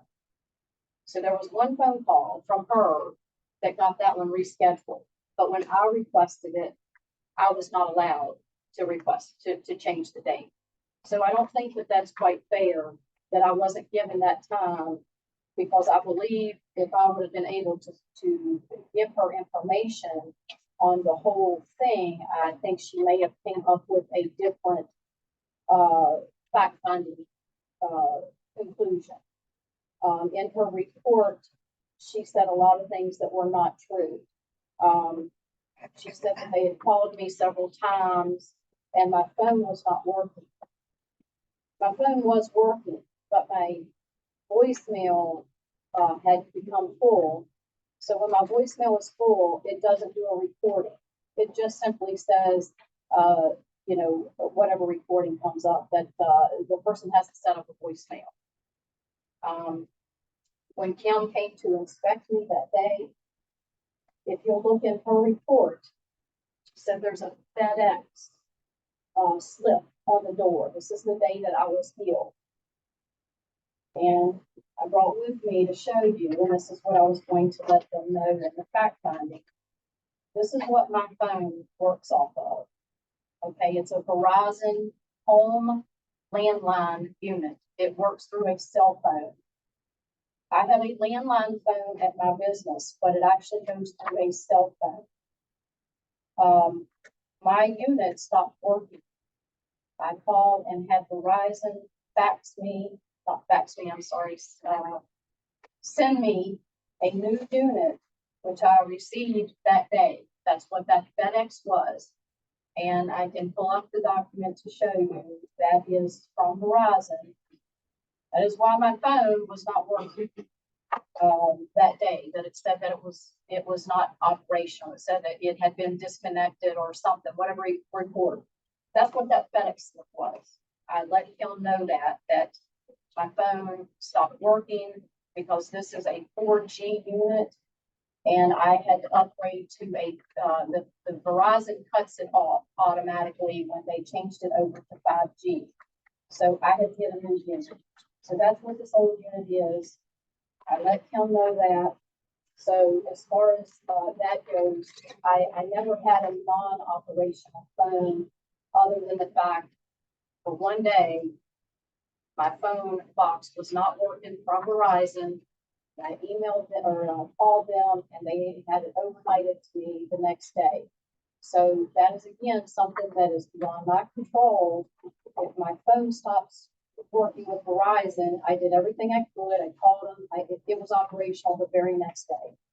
So that I don't feel that I should be, fined for or a violation whatsoever, because I do have proof of Verizon sending that new unit to me on that day. You have the tracking that shows that is what was in the FedEx box. And, so, you know, I don't feel that I should be found guilty for that at all.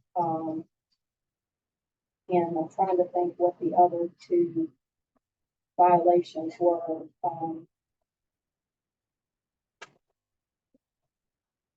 Ms. Monks, did you want to take some questions from the committee then?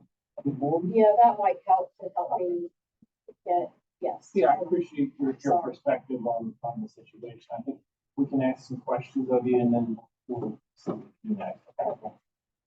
Yes. Ms. Buns, thank you for coming today. Thank you for sharing with us some of the struggles that you deal with. I can assure you, all of us as business owners have, we're compassionate to those things.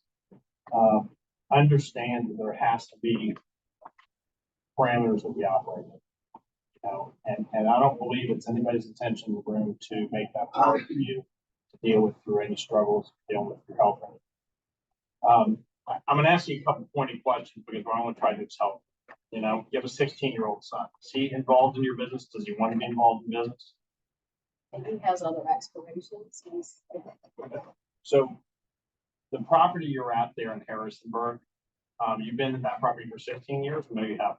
No, I have been, that property, I acquired, 10 years ago, 10 years ago. So you own the property, you want to maintain a dealer's license there, the value of the property is in the dealer's license, I understand. Yes.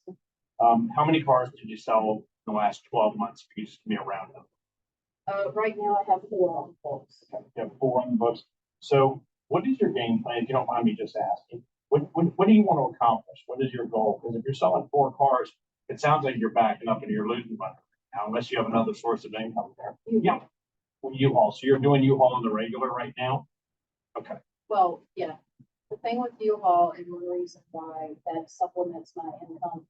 If you look at my record previously, I had a lot more sales than that. Since COVID, my sales have declined because I cannot afford, you know, when the auctions open back up and you all know the prices of cars, I could not afford the cars. I have never sold a car to a customer in 16 years for retail price. That is one of my mottos for my customers. I always sell it below retail price. Whether it's $100 or $400, it's for my customers. I understand. And, but, I want to continue, like you said, for 30 years I've been in this business, because I have a lot of cars. And, I grew up with brothers and have a lot of cars. On good days, I do a lot of things myself. I change radiators, I change brakes, I change oil. On my days that I am not feeling good, those things I can't do.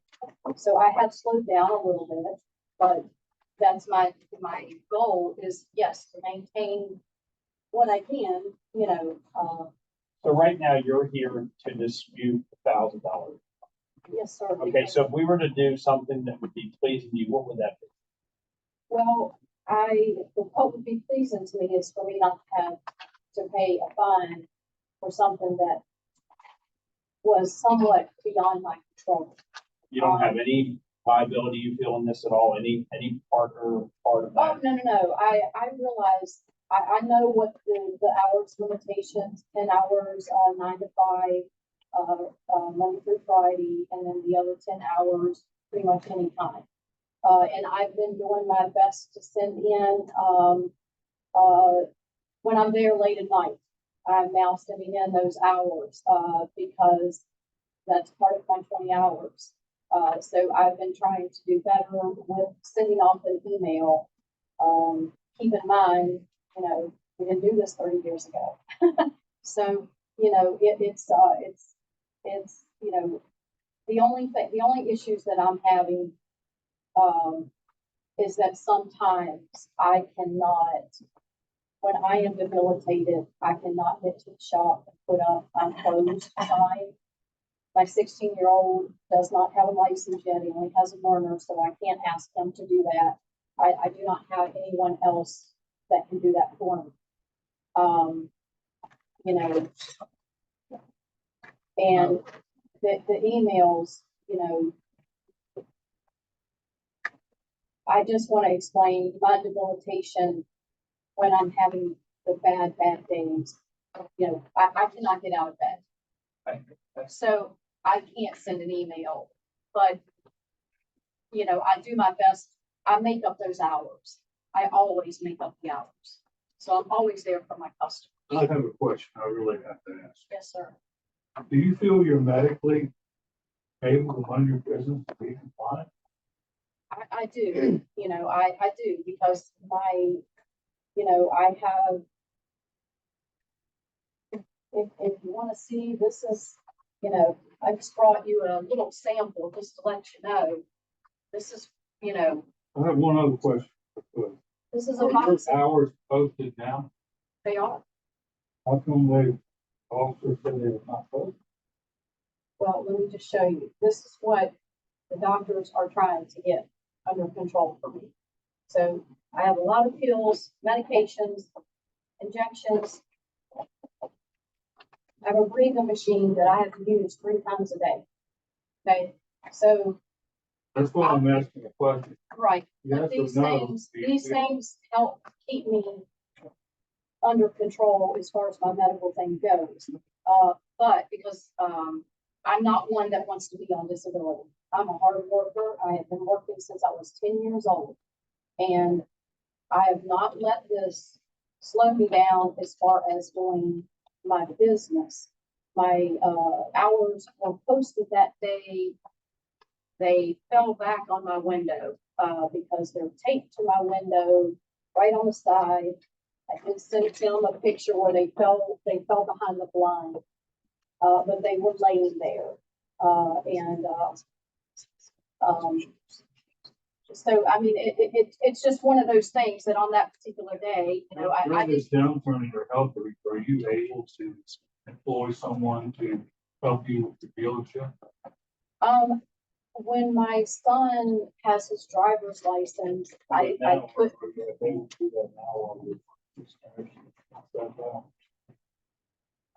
if I were able, you know, I may be able to try to find someone that I could, you know, call on. I haven't looked at that before because typically my debilitation, I can get it under control with medication and I usually can be there the next day. But sometimes I do have, you know, a few days. But my hours right now are Wednesday, Thursday, and Friday. And I think, Mrs. Bates also has a question. Do you happen to have a disability card? no, I have not chose, yeah, I have chose not, Okay. I chose not to be on disability. I think maybe the board will consider versus the fine if you get an iPad and a phone that actually works. What do you mean? A smartphone. You said Oh, a smart. Okay, they're very inexpensive today. The program is very inexpensive. And if you're contactable, that might be a very easy solution. So assuming this doesn't happen again. And when you leave, when you're healthy, just put closed and call this number if I'm not here. So you don't have to go there closed. Just put a close sign when you leave. And if you can't get there, it's still closed and it says call this number or call this email. That will cure 3 things. And I'd like to interject. It sounds like Kim did a heck of a job, frankly. And I'm going to take. This is our business. Yeah, I'm just saying. It does. It has a closed sign on it. You're saying you can't get there to show that you're closed. No. Yeah, that's what you said. So I'm saying, Right. I'm just saying, Yeah, whenever you leave. I've taken that. That's why I took this picture this morning. Right, but if you put on there what numbers and email, it'll get a hold of you. That way, your customers, I'm trying to give some kind of resolution because I'm empathetic toward your situation, sympathetic, but it sounds like you don't sell any cars a year.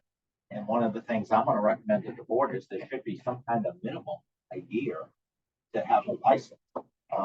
Now, they can be extensions, they can be mitigating circumstances, but if you're there and Don's question was great, are you able? Sounds like you're in a tough spot. I think showing goodwill of a smartphone and maybe some iPad and having a phone number and whatever when you leave. that covers 3 of the different situations for the little flip card. And, that's all I have to say other than the minimum. I think if we're selling flip cards minimum a year, it's probably not a great idea to have a business. I think we have one final open question, but do you understand this month what Mr. Bates is suggesting? In lieu of a fine, go invest in your business with a smartphone and iPad. So Yeah, I'm actually waiting on a new phone right now. This one's about 11 years old, so it's not. it's not up to date. It's not, but again, you know, it's. Okay, so. Thank you, Ms. Marks. Thank you. I'm looking at this from your perspective. You own a property. That property's value has a lot to do with its ability to sell cars. Right now, you don't have a dealer's license, correct? No, I do. Yes, sir. Yes. Okay, we have a dealer's license. Yes, Okay, sir. good. So I don't recommend you lose that dealer's license under any circumstance, because even if you're not capable of going there, I've got a slew of people coming through our class that can rent that, pay you handsomely for the location and for the rent. Are you required by your county code to have a dealer's license to rent the U-Hauls? Yes or no? You're not. No, So just a business license. are you which I have. interested in maintaining your dealer's license? Yes or no? Oh, absolutely. Okay, so I'm gonna make a motion, and if you guys want to back me up on this. In lieu of the $1,000 fine, if you will go get a smartphone that you can receive and send emails on, which means you can communicate with your field representative when you're feeling under the weather due to whatever complications you're dealing with your health, okay? I would make the motion that we waive $1,000 fine. Under the guideline, you would get a smartphone, you'd start communicating with your field rep. Okay, which means you maintain your hours. It's only 20 hours per week, 10 have to be 9 to 5, Monday to Friday, so you can work 2 hours a day, Monday through Friday, and then you can work 10 more hours whenever you want to. We don't really care, because the field reps don't work after 5 o'clock. They're not going to come check you anyway. Okay, so work 10 hours a week, get a smartphone, start communicating, and we're going to cut you some slack, or I feel like I'm willing to do that. Are you okay with that? Absolutely. That's my opinion. I would just amend that by saying, does she have reception wherever you are? Oh, yes. Okay. I live in- Okay, I don't. I want to clarify something. The hours that are posted are for 2 purposes, for the customer and for us to do our inspection. So while she can work in the hours she wants, but we can only show up with her posted hours. Sure. All the time. So if she's working from 5 to 11 o'clock at night, that's when we would show up. That's posted. But she's told otherwise, we will not be there. And so I just want to make sure people understand that we can only come there when we're posted hours. Right, and if she has a sign that says not feeling well, and she puts it up every night due to whatever, call this number and do an email. That's I'm not, trying to. that's not sufficient. Communicate her email to her field representative. Right. And to the dealer board every time she's not going to be there. So for her customer. She should be responsible to the customer. I couldn't agree more. Okay. And I will say, Kim did on the day prior to Kim, the day that I was at the doctor's, that she came the first initial inspection. If you look at her notes, she actually did come the day before, which was not it was not my working hours. She has that in her report. My question to you is that would you change like something you changed the board prior to? No, they were the same hours. They've been the same hours for over, since the beginning of my renewal from the previous year. I just recently changed my hours when I sent in my renewal for Wednesday, Thursday, Friday to make it easier. So I think we've not to interrupt you, but I think we've gotten a pretty good resolution here on the table, which is we're not going to find you. We're going to ask you to get that phone that you're waiting on. Make sure you have. We have another comment. I just want to, from the statements made about the cell phone, if the board's recommendation, it's a recommendation that she get a cell phone, that's fine. I don't think you're going to be able to make that a part of the requirement. No. Meaning take the class and require it. Just what you were saying. I just want to make that. I didn't even say 10. No. No. I meant Communicator. I think Ms. Munns understands, and excuse me for, she understands that for her to communicate well with the dealer board And with her field rep, she needs communication skills, which comes through the source of this. I'm not telling her to go buy a phone and tell her she needs to communicate. If that's how she has to do it, that's something she'll have to do. I'm just. So what exactly then would be your motion? My motion is that we waive the $1,000 and she starts communicating with her field rep with motor vehicle. So I think Mr. Sullivan said of the reliable source of communication instead of, if he's saying you can't say that I have my cell phone. Yeah. And I just. Yeah, in the name of the company. Well, you have to- My email, that was one thing that was in the report, that I had said, to Kim, I didn't have access to my email, when I sent off the thing to her that I was gonna not be there that day.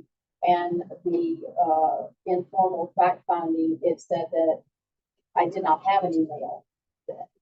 Me not having access to it is different than me not having, my email has always been there. I think you mentioned something about the recorder wasn't working, so you need to take your messages, keep that clean every couple of days. That's important because. Your son can help you with that, Ms. Munns. You need an email that comes to your smartphone and you need a phone that works that you can answer and a recording device built into Verizon. During business hours, I have a landline phone and it does work. It's always worked except for the day that my 4G thing got cut off. That I wasn't aware and they hadn't sent me my new program yet. Yeah. Can I, Chris, can I offer like a substitute amendment motion? Absolutely.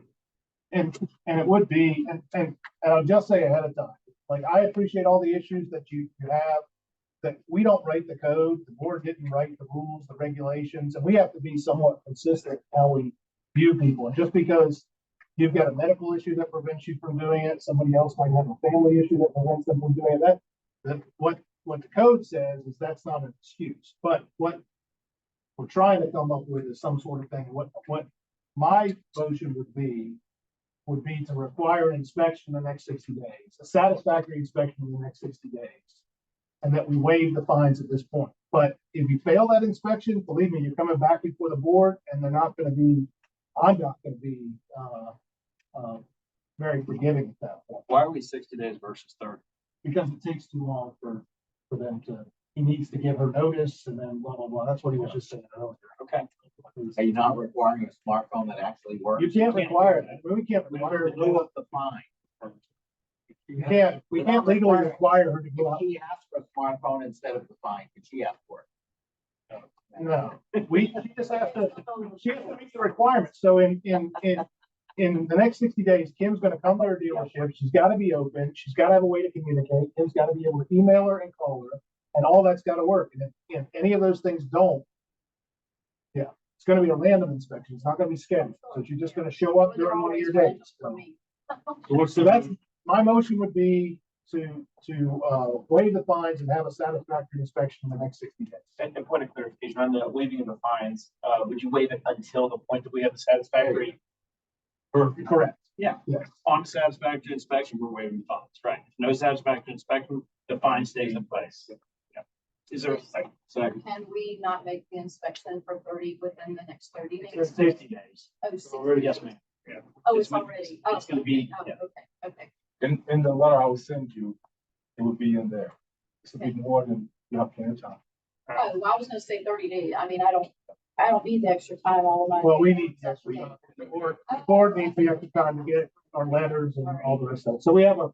We have a motion, we're gonna to rush, and so we're gonna, motion so carried, so we're gonna waive the fines in lieu of successful completion of a inspection in the next 60 days. Really do suggest you get a smartphone or some other way to communicate effectively when you're out of the office. We will need to let Kim know when you're not gonna be in there during regular business hours, because that random inspection, if she shows up and you're at home or something like that, that's where what we were saying is you're gonna have to come back, the fine will be in place at that point, you'll have to come back here all over again, so I would. So can I ask a question regarding that? Yes. I haven't texted her previously when because I can send her a text with my phone. So if I know I'm ill and I can't make it there, I have texted her and said, I can't make it in today. she does say to me, I'll make a note of it, but you're still required to email the The board. requirements. Or I mean, email the, And that's why we're suggesting getting email capability at home. so, okay, so even if I would notify her when I'm like really ill by text, That's not. still email. just send, it's better just try to do the email Yeah. to the board instead of. It's a requirement by code. Yeah. Right, If you right. can't, you know, Yeah, A smartphone, you could text and email on the same. So we have to vote. All right, so for all those in favor, say aye. All right, any opposed? Opposed. One opposition noted for the record, and motion will carry with the majority. Okay, thank you. thank you very much. You'll get a letter from Mr. Childers regarding all that. Okay, thank you, sir. So, we still have to have five. Top five. 2K Automotive LLC and Anthony Bivens. Whereas the board has reviewed and considered the facts and evidence and report in a formal fact-finding conference as prepared by the hearing officer concerning 2K Automotive and Anthony Bivens for alleged violations of Virginia Code Sections 46.2-1533, 46.2-1542B, and 46.2-1575(2). And whereas based on due consideration, the board believes that the following actions should be taken against 2K Automotive and Anthony Bivens. One, a substantive penalty of $1,500. Two, 2K Automotive Motors shall be inspected by Motor Vehicle Dealer Board field representative, and that inspection shall be satisfactory. Now, therefore, be resolved that the board mandates that that Anthony Bivens hereby be assessed a civil penalty of $1,500, and the 2K Automotive dealership shall satisfactorily pass an inspection conducted by Motor Vehicle Dealer Board field representative on or before October 10th, 2023. Therefore, be it further resolved by the board that failure to comply with the board's mandates by the required dates result in the suspension of all licenses and certificates issued by the board until such time 2K Automotive dealership and Anthony Bivens successfully complies with the board's mandates. That's our recommendation. All right, the recommendations, anyone like to discuss or add any comments on that? Make a motion to approve that. Okay, a motion on the table to approve, is there a second? Second. All those in favor say aye. Aye. Any opposed? All right, motion is so carried, sir. All right, so the last tab is, for Marathon Group, and, I believe the gentleman's here. So Mr. Childers is gonna read the recommendation out of committee, and then you'll be given an opportunity to answer some questions for the full board. Yes, Marathon Group LLC and Martin Honoremba. Whereas based on evidence and report and formal fact-finding conference as prepared by a hearing officer, Motor Vehicle Dealer Board assessed a $27,800 civil penalty against Marathon Group and Martin Honoremba. And whereas Martin Honoremba appealed the board's decision and requested a formal hearing that was conducted on May 23rd, 2023. And whereas the board has reviewed and considered the facts and evidence and report of a formal hearing officer as prepared by the hearing officer concerning Maritime Group and Martin Honoremba for alleged violation of Virginia Code Sections 46.2-1529, 46.2-1539, 46.2-1542B, and 46.2-1575(6). Whereas based on due consideration, the board believes the following actions should be taken against Maritime Group and Martin Honoremba. One, assess a civil penalty of $28,300. Two, Maritime Group shall be inspected by Motor Vehicle Dealer Board field representative, and that inspection shall be satisfactory. And three, Martin Honoremba shall successfully complete the 2-day dealer operating course. And now therefore be it resolved that the board mandates that Martin Honoremba hereby be assessed a civil penalty of $28,300. And the Maritime Group shall satisfactorily pass an inspection conducted by Motor Vehicle Dealer Board field representative on or before October 10th, 2023. And Martin Honoremba shall successfully complete the 2-day dealer operating course on or before January 10th, 2024. Therefore, be it further resolved by the board that failure to comply with the board's mandates by the required dates will result in suspension of all licenses and certificates issued by the board until such time the Maritime Group dealership at Marchant Onion Railroad successfully complies with the board's standards. That is our recommendation. All right, so if you don't mind, Mr.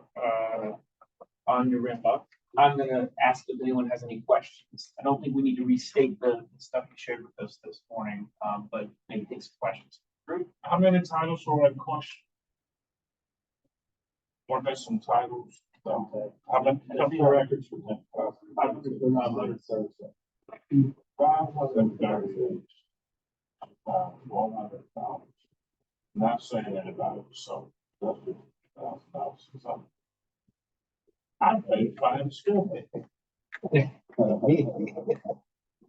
Plus, he said he's gonna give a break on the cover. Yeah, it's 28,000 of death penalty. Do you out of business at 28,000? Yes, I'm. From my perspective, I think if we really want to work with you and make this a successful deal, it should be taken off the table. Yeah. I look at what just happened in the last case. Yeah, I think this should be smart long term. You got a cell phone? As a show. But I would like, I mean, obviously, it's a very different case. So one, the concern here is that the fraud or potential fraud involved in printing those move pods that we're talking about here versus being open during certain times. I hear what you're saying, sir, about these flexible, but I think they're very, very different. If we're talking And about that goes to fraud. And that goes to my original point. If there was fraud, I'm not accusing. It's profitable fraud. With some tired of you $28,000, they hurt you if you brought in $57,000. You had a good week. I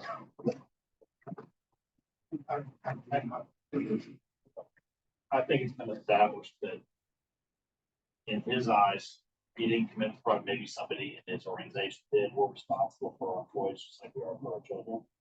Okay, I think that if Williams gonna do what he says he's gonna do, which means he's going to work with you on a payment plan. The goal is not to put you out of business, the goal is to get, because remember, everybody who's done what you've done in the past has been fined for you. The state of Virginia has told us there's no shenanigans come on with those kind of tags. That's why you're getting the fine you are at $50 per tag. Like my friend here said, if it was $100 tag, it's 50,000. Right now we're at 27,000. No, I said if you were selling them at $100, you made money. You still have 4 salespeople at the dealership? So you're there all the time to print the tags for these salespeople? Yes, sir. If you sold cars today, who would have sold? It won't be necessary. Did you notify the dealer board that you weren't going to be there? I called Michelle, who's our rep. So are these folks are they family members that have salesman's license, or are they outside folks that work for you? Yeah, two of them are outside folks. And one of them is from Warrentown. I've been going state So are they on your payroll? Everyone that sells is on payroll? Yes, sir. Is anyone family? Yes, anyone family. Said they're from your hometown. Is it family? It's not a family. No family? They just know your country. Yeah, they just know the country. So the person that you believe printed these temp tags, other than the ones you confess to that you're putting on these cars on the streets, is that person gone then? She's gone. And the access she has to your computer tags, is that taken away too? Yes. Do you have your own access code right now? Do all your employees have their own access codes? No other persons can have access. You said nobody else can print temp tags except you. Don't have access. You don't have it, it's shut down. Did you ever print the temporary tags to park cars in the street yourself? Yes. Your actual temporary tags, not transport tags? Yes, temporary tag, you did? Did you not know that was wrong? I was just trying to protect them. You knew it was wrong, but you did it anyway. I wouldn't say that I know. You took the dealer operator class, right? You passed the DMV and took the class. Yes, I did. And you would have to know that you can't do that. Well, now, pretty much what's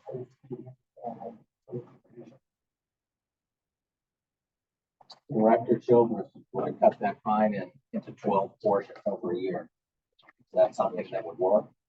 Yes, it will. He's agreed to do that. Yeah. He's agreed to do more. Well, beyond a year even. Yeah. I think. We're trying to keep them in business. Well, I don't think $2,000 a month's gonna stop anyone from losing it. If they are, then they're in the right. Depends on the small business, and not everybody's got the ability to pop that.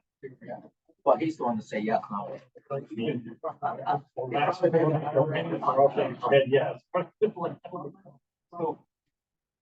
I move that we accept, forward, accept the, So the motion on the table is to accept the committee's recommendations. Keep the fine in place, but set up a payment plan to allow you to stay in business and not make it the debt sentence. All it said. Is there a second for that? All right, discussion.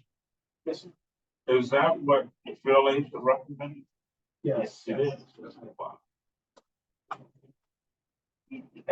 So take a vote. All those in favor, aye. Aye. Any opposed? All right, the motion's carried. So, Mr. Childers will be in touch with you on the details, kind of stuff, payment and things like that. Business. Thank you. If you'd like to say something, feel free, but I think the mass. Yes, as much as I suspect it has, this is a learning process. I have never been able to stand in front of the promote group such as yours to be able to address. They have addressed this will add into the additional things that I've learned in America. But there's always that coming in my mind that I would have to take America to where I can't get trying to think for. This is one process that I would not forget. This one process that I can always suggest to say, in America, this is how it's done. This is practically no cost in action. I thank you so much for this privilege. And it's not about use it. And I'm going to use it all the way for my benefit and those that matter. My privilege and my question is just like. Thank you. Thank you for coming. We really appreciate it. Thank you, sir. All right, with that, So, yes, yeah, there was, round out the committee meeting, there was no new business from the floor, and we scheduled our next meeting for September 11th, 2023. And then adjourned. all right, thank you for the report. All right, next up, I would like to hear from Maurice Slaughter on the licensing committee report. We called the licensing committee, to a meeting, and we had a quorum. There were no public comments. There was no one that spoke publicly. And we approved the meetings for the March 2023 meeting. There was no objection. There were no old business. And there was no new business. So our next meeting is September 11th, 2023. That concludes. Thank you, sir. Next up, Andrew Wiley, the committee report for advertising. Yes, Mr. Chairman, we had our advertising committee meeting earlier. We had a quorum. We approved the March 2023 meeting summary. There was no old business. There was no old business from the floor. There was no new business. There was no new business from the floor. We scheduled our next meeting for September 11th and adjourned our committee. Thank you. Thank you very much. Next up, Chris Mayer on the Transaction Recovery Fund Committee. Mr. Chairman, we met today and we had a quorum. During that meeting, there was no public comment. We did approve the March 13th meeting summary. There was no old business from the floor, and there was a motion under new business from the floor under tab number 7. Joseph and Lisa Marie Imperato versus Triple Z Motors, Incorporated and Salem Zamani. Whereas pursuant to section 46.2-1527.1 of the Code of Virginia, which is known as the Motor Vehicle Transaction Recovery Fund, the board has reviewed and considered claims for payment from the fund and recommendations of the hearing officer on the claims. And whereas based on due consideration and recommendation of the hearing officer, the board approves and acknowledges that Joseph and Lisa Marie Imparato's claim against the fund should be paid. Now therefore be it resolved, the board hereby approves and reaffirms the payment in the amount of $25,000 to Joseph and Lisa Marie Imparato from the fund. Thank you, Mr. Childers. Anything else? Oh, there is. What do I? Oh, it's okay. All right, so motion. Is there a motion? Motion approved. Is there a second? Second. All right, all those in favor say aye. Aye. Any opposed? All right, motion is carried. Yes. And Mr. Chairman, yes, we had no additional new business from the board, and we scheduled our next meeting for the Transaction Recovery Fund on September 11th, 2023, here in this room. Thanks. Yes, sir. Thank you. That commits at the end of our report. So, all right, Mr. Childers, I understand we have some full business. This will be dealer portal update. All right, dealer portal update. So this is going to be an interesting one. I hope it's not going to be a long discussion. So, but that depends on me presenting to you guys. So bear with me for a second. In your package, you have a timeline for the licensing system that I hope you got a chance to look at. But the bottom line here is that this is a process that we started prior to, I guess, COVID taking place 2020. We started this process like in November of 2019. And for the new board members, we do have a vendor on staff who are creating this portal for us right now. They're almost done. They're most of the way there. They have doing what they're supposed to be doing. They have been making doing their programming, billing us accordingly. We've been reviewing the bills, paying the bills accordingly.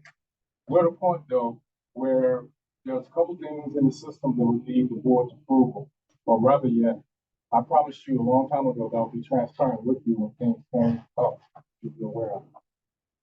When we contracted with this particular vendor, they have a system that we have a system similar that we want to use that's in Colorado right now. When we talked to the people in Colorado, we did not at that time get information from them that they did not issue dealer plates. We didn't know that. We issue dealer plates here in Virginia. The system that we purchased is a commercial off-the-shelf system, and it's been modified to meet our needs, which is what the board wanted, which makes sense. That's the right thing to do. But the system as it is now, with the ability to issue one plate at a time, is not going to work for us. We have many dealerships, including many of you, who get multiple dealer plates. And to go through the system and issue a plate at a time would be a significant slowdown and a waste of time for us. We have some dealerships out there, when they renew, they get hundreds of plates at once, not just one or two or four or five, they get hundreds at a time. So one of the things that we're looking for is that we have to have the system modified a little bit more intense than we had originally planned. Because when you program the system to issue dealer plates, they have to look at every type of dealership out there: independent, franchise motorcycle, independent motorcycle, franchise trailer, independent dealer, franchise dealer. Has to be programmed for each variable and for each circumstance, which is a lot of programming. And I think in your package there, I think that bill paying for something like $85,000. The second thing is that the receipt system. The system has a receipt system that works like Amazon and all other things online, pay as you go. We're not that type of business always. We in the future also envision you, the dealership, in your renewal package or whatever, send information to us. We have a chance to review it and then send back to you what the final bill would be. The modification that we're asking for will allow us to execute that, as I just explained. Right now, it would be you pay upfront like you do when you send email, we send the mail to us. But if you send it to us and it's wrong, then encourage for refunds. That's a lot of time, a lot of effort, a lot of energy. So I'm asking the board, if you have a chance to look at the package, for two things. Modification that needs to take place. It's a total bill out of $95,000 in addition to what we original program. We signed a contract with $331,000 plus a couple $100. That is on schedule. Okay. We now need to probably do another $95,000.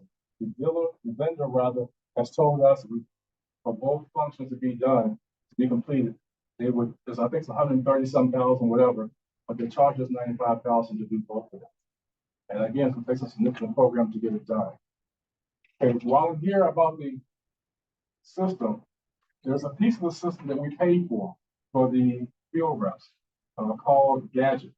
Inspector Gadget, I guess, the cartoon character, but it was Gadget. We paid for that $35,500. They delivered that to us as they promised. However, we tested it, we looked at it, we talked about it, we played with it. We do not feel that that particular component of the system is mature enough for our business here in Virginia. I say that because the practice we have in place now, it does a lot more than this Gadget system can do right now. So what we paid for, in the future, we will not pay for the maintenance of this Gadget system. We'll have to pay for that because we're not going to be used to it.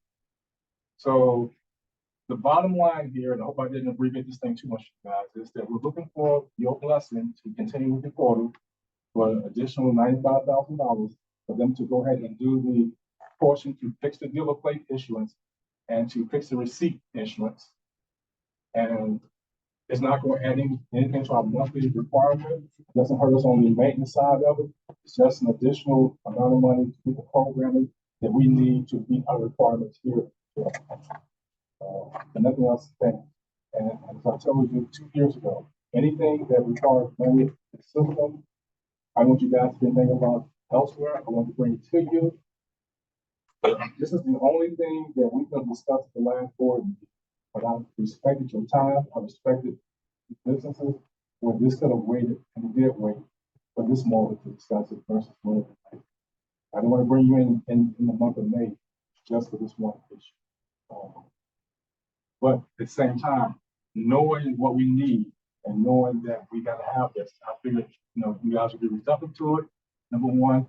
And number two, when I talked to the vendor about why couldn't they, we met with them prior to after we signed the contract. They knew what our business requirements were in terms of issuing license plates. They knew, and as far as dealer plates, they knew that. But they did not understand how we did it because the only other customer they had, Colorado, didn't do it. So they thought what they had in place was sufficient. And their comment to me was, had they understood that then, that the 331 that we contracted for would have been a lot higher. Can I ask a question? What does it say in the contract itself? Were they contractually obligated to deliver that functionality? Did they do that or not? Because their misreading of the situation. Their misreading of the situation. I agree, but also we did not specify. Their system does deliver one. We give hours to do one license, right? It could take, it could take 3 or 4 minutes to do it. Because it's hundreds. It would take a long time. We did not know about Colorado system, else we would have decided they must be able to not only issue plates, but issue multiple plates.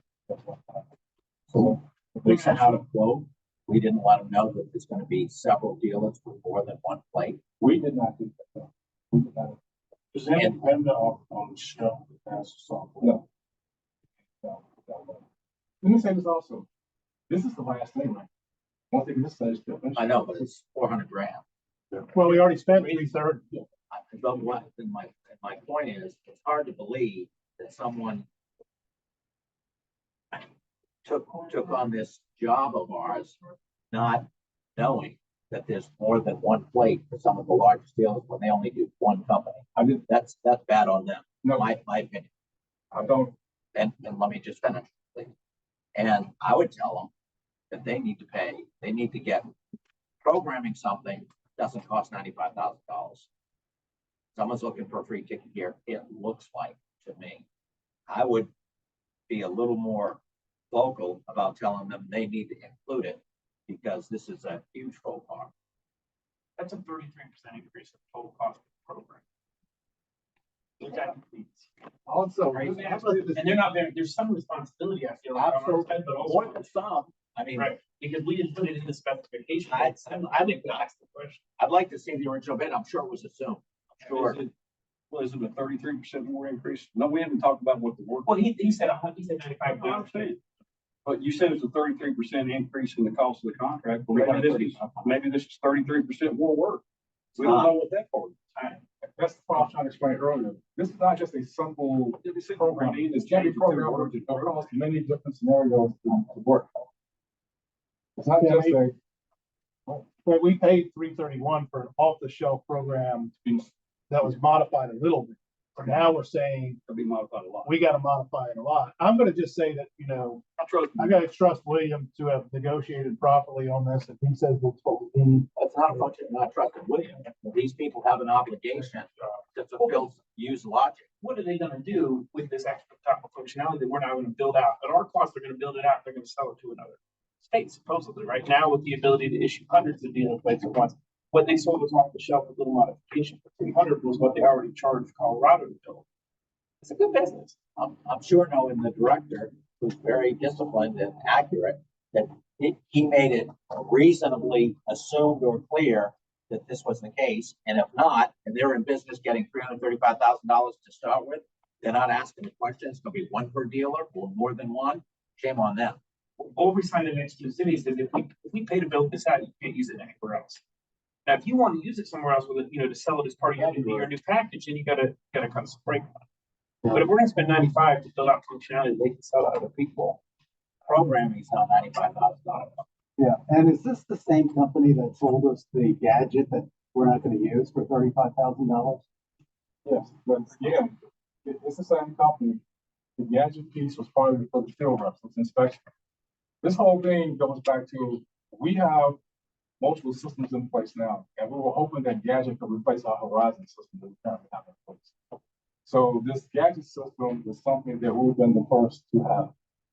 But we saw it, we used it, we tried it, and it's just too much work for us to use it. I'm not going to use it just because I think that. I hate to say that, but it didn't work. It's not working for me. So our Horizon system, somebody? the gadget system? Yeah. Well, They can sell it now. But why were our business requirements not clear in terms of what they needed to build for us, that we spent 35 and built it and then we didn't like it? The business requirements that we gathered in this timeline. The company that we used was CapCheck, which was at the time a DMV contractor. We used them to identify what the business requirements were. So that could be part of the problem as well. CapCheck did come into our facility for a week, watched us do our work and through the process. And even in their requirements, it's not mentioned that the ability to issue multiple tags at one time. They should be liable. If we paid someone to come in and give a good analysis to tell someone to do this, and they didn't mention something so ridiculously obvious, they should be held liable. I've got what I think might be a solution. Why don't we have them, because it already sounds like they're cutting a little bit of slack, they said 130,000 or something down to 95. Why don't we ask them, because you can tell them the board's just not good with this, ask them to refund us the 35 Gs and credit that towards the 95. So now we're down to a $60,000 change. They still get some money and we're not putting out the whole 95. Does that make sense? And listen, guys, I had a software system on my dealership. It was $100,000 and it was already in place. I had to customize. That's just for my dealership. This is a much larger package. So I know what it costs, and to say it doesn't cost $95,000 per program, that's just not right. These folks are making big bucks. So they can go and sell it to some other state somewhere too. That's the issue, because I know it's gonna cost money. I like your solution, because any solution though, that gets them to bear some of the responsibility. Absolutely. As long as we're not just paying for them to develop a tool that they can go take somewhere else, 100%. Well, we don't have to get the solution because we ain't helping. I haven't seen it work. Lines. We have to agree here, we talk some way about it.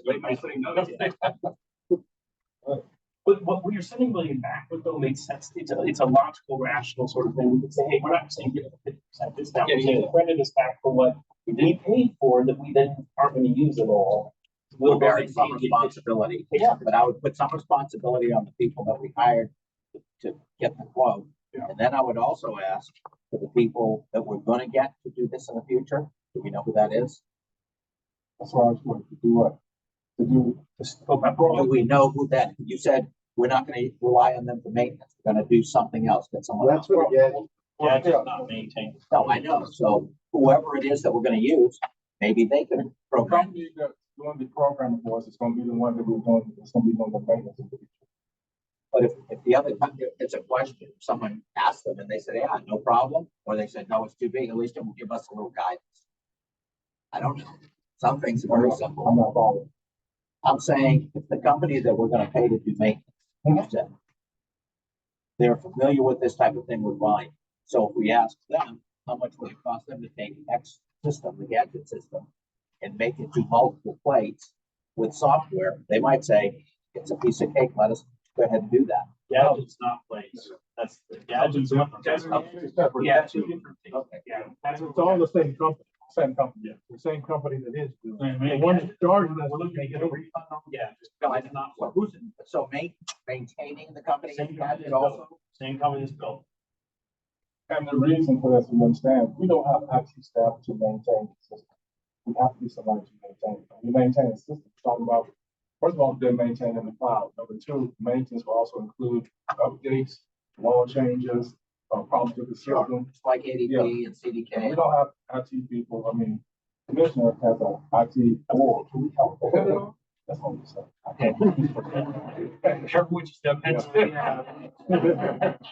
the past, you know, I've been so generous. I think a modified resolution where they give a little bit, but they have to bear some responsibility saying, oh, I thought you only needed one seal. That's ridiculous. my question for William on this is if our recommendation is that you go to them, say, hey, give us a $35,000 break, and they say no, do we have to wait till September to come back and revote again and delay this project?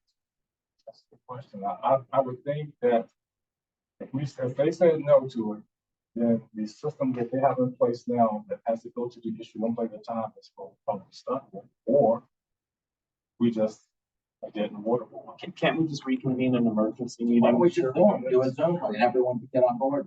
Yeah, we do a Zoom call, not one in person. Well, I don't know about that part because there are laws that follow as far as board meetings. We'd have to discuss that before we have to, just to make sure we follow before you're. But I hit them with the whole thing at first. I mean, if they look like there's been some negotiating done. I'm not sure, but I So would say. my question for the board though, is if they say no, is it our position that we're just gonna like tell them to stick it? Or is it our position that we're gonna pay the 95? Because if it's our position that we're gonna pay the 95, then we should have the motion read. Where do we stand? I would make a recommendation, perhaps maybe we could look at the contract with William and his staff. I'll do that from our office as well. Take the guidance that was here today and we'll move forward and either convene a meeting if it's necessary or bring it back to the next meeting. We're probably getting into an area where we would need to consider a closed session. We're not probably there yet, but what we're discussing, we might be getting into some legal advice and legal issues that we would need to go into closed session for that might not be necessary at this time, but we may get. Why don't we just also just give the director and the chairman the right to make the call? I would get them at full, just say we want this absolved completely. So if they want to say, well, we're not going to do that, then you can go to the 95. I wouldn't just hit them with a number that they're going to say no to and then go lower. I'd start high, give yourself a chance to get it all. They may say yes. And then you two gentlemen get to move on the, we're going to need it. Here we are. So instead of having to get another whole board meeting, if we give you the right to make the call or whatever we need to do, why not just go with that? Because logic's in play here. Might be important to make sure we know legally what we stand. Well, they'll do that. They can do that by email, but they have to make a commitment without getting all of us up here for a yes or I no. mean, you could approve, if there's someone who wanted to approve the current recommendation of 95K, and then just give us the authority to try to negotiate that down further. But if you're comfortable at 95, then you're comfortable at 50, right? If we can get a credit back. Are we recording this right now? Is it accessible to full public right now? Well, we're in a public meeting, so. Okay. Nothing like playing poker with them, look at your cards. Yeah, I know where they stand. We should add that we'll sue them for malpractice. So we should take this offline. I think so too. So it's, yeah. We can move closed session, or we can take the recommendation that William, that's been discussed, and move forward with that. And, William, I don't know if there was also a subcommittee at some point that was created with the portal. No, okay. But, I mean, you could take the recommendation at this point. And there would be nothing stopping William from having a discussion. The chair as And well. my question also is that if we go back $35,000 off the price, at that point, they might revert back to the 137. I doubt it. I'm just It's just a negotiation at that point. I mean, honestly, we need to have somebody also from not just a legal standpoint, from a technical standpoint, look at the contract. Because when a technical person looks at it and says, you said that we were going to provide dynamic dealer plate licensing, what would an IT person interpret that to mean? And that's the part that, I mean, I don't know, we've been. Do we get a copy of that? Dozens of these in 3 months, so. Copy of what, sir? Of the initial, information, just so, I mean, I've got We a, have a statement of work, and we back up again. We went through this process. This is not an RFP process. This is a process we went through VITA of a state approved vendor. Okay. That's what we went through. In this process, because we don't have IT staff, we rely heavily on some support from the DMV IT section, which they provided. And we just deal with VITA requirements. So everything we've done, we followed the very. no one's implying anything. No, I want to make sure everybody I understands. have a full IT staff. So if you have the information, you send it to me, you can save some more money. Why don't we help? Okay. Work together first. So what's the recommendation? Sorry. I would make a recommendation perhaps that my office and I look at it along with perhaps, we can use IT staff. TNT, and like we've been doing with other matters, and we can, assess and report back at that point. If there was a discussion how fully to move forward, you could, if you're okay with that, you can report that's been on the table and it's out there, so I don't think we're. I don't think we can make a decision today. Do we even need to make a decision? If there's a motion to be made, I think we empower William and our chair and Christian to handle this for us. I second the motion. Thank you. Good. All those in favor? Any opposed? Good. All right, that was easy. Bullet point number 2, association update. Okay. So BADA first, again. Thank you, Mr. Chairman, and Gabrielle with Virginia Auto Dealers. We don't have any update to provide other than I would like to thank William for his nice remarks about my passing beginning of the meeting. We're all gonna, industry as a whole is gonna miss a great champion. So thank you for that. Thank you. Alvin, will you provide, who will provide it from BADA? Yeah, no reports right now. We're spending all the thing. Excellent. Thank you very much. And then going back to, is there any old business from the floor or anybody, any old business from the floor? Yes. I don't know, so I guess it was new, we have nothing new or. Yeah, we have no. All right, moving on to new business then. First up is William on the MVPB automated licensing system. So we're now in the new business. The next two are the same. Oh. We just did that one. All right. So then we, having just discussed the automated licensing system, we're going to move to the next one, deficit provision acknowledgement form, tab number 9. And this is pretty quick, simple, and you'll hand up on tab 9. I am required by law to talk to you each year about the budgets that the dealer board has. Our budget is different from most state agencies. We are a special funded agency, which means that we can only spend what we collect. We do have a account of money that we collect in excess of that accrues over a period of time. So in case we are short on collection, like we're working in the COVID period, we're still able to pay salaries, pay people salaries, and take care of our obligations. But I can only spend what we collect. So, and so this also, you know, that I cannot do anything as the executive director to lead this agency into a negative deficit. So it's just an annual requirement. And I say this to you, that you see it, and I provide you a copy of the form when I'm sitting to the Department of Budget, acknowledging the fact that I'm aware of my responsibility financially. Well, any comments? Next up, the procurement policy. And Yes, and I'm gonna have Ann Major speak to this. She's a member of my staff. I need some water to take a break here. Ann, would you take that from me, please? Okay, basically, Ann, not to see if I can talk to you.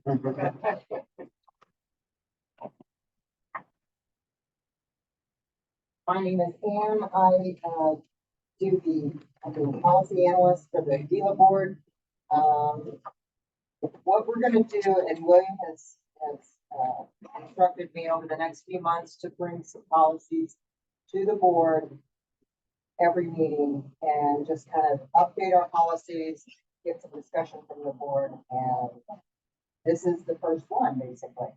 The procurement policy has been very antiquated, meaning back in, I think, 96, it was basically written for the first time. We revised a couple of them just by tweaking some words, but we've never revised the dollar amounts. So in your packet is the original where it says the board had to approve over $1,000 for William. Most of our VEDA bills, our IT bills are $25,000 a month. So we need the board's approval to allow William to spend more than $1,000 per item. And obviously we've asked for, I think it's 100,000. And then it goes to 200 if it's gonna be a bit or over 200. So it's in the, it's in your board book. So I guess we just, does anybody have any questions on that, or? It's 1,000 right It now. was, yes, yes, yes, And we're proposing 100,000. up to 100,000, up to. That's a big spread. Without any approval?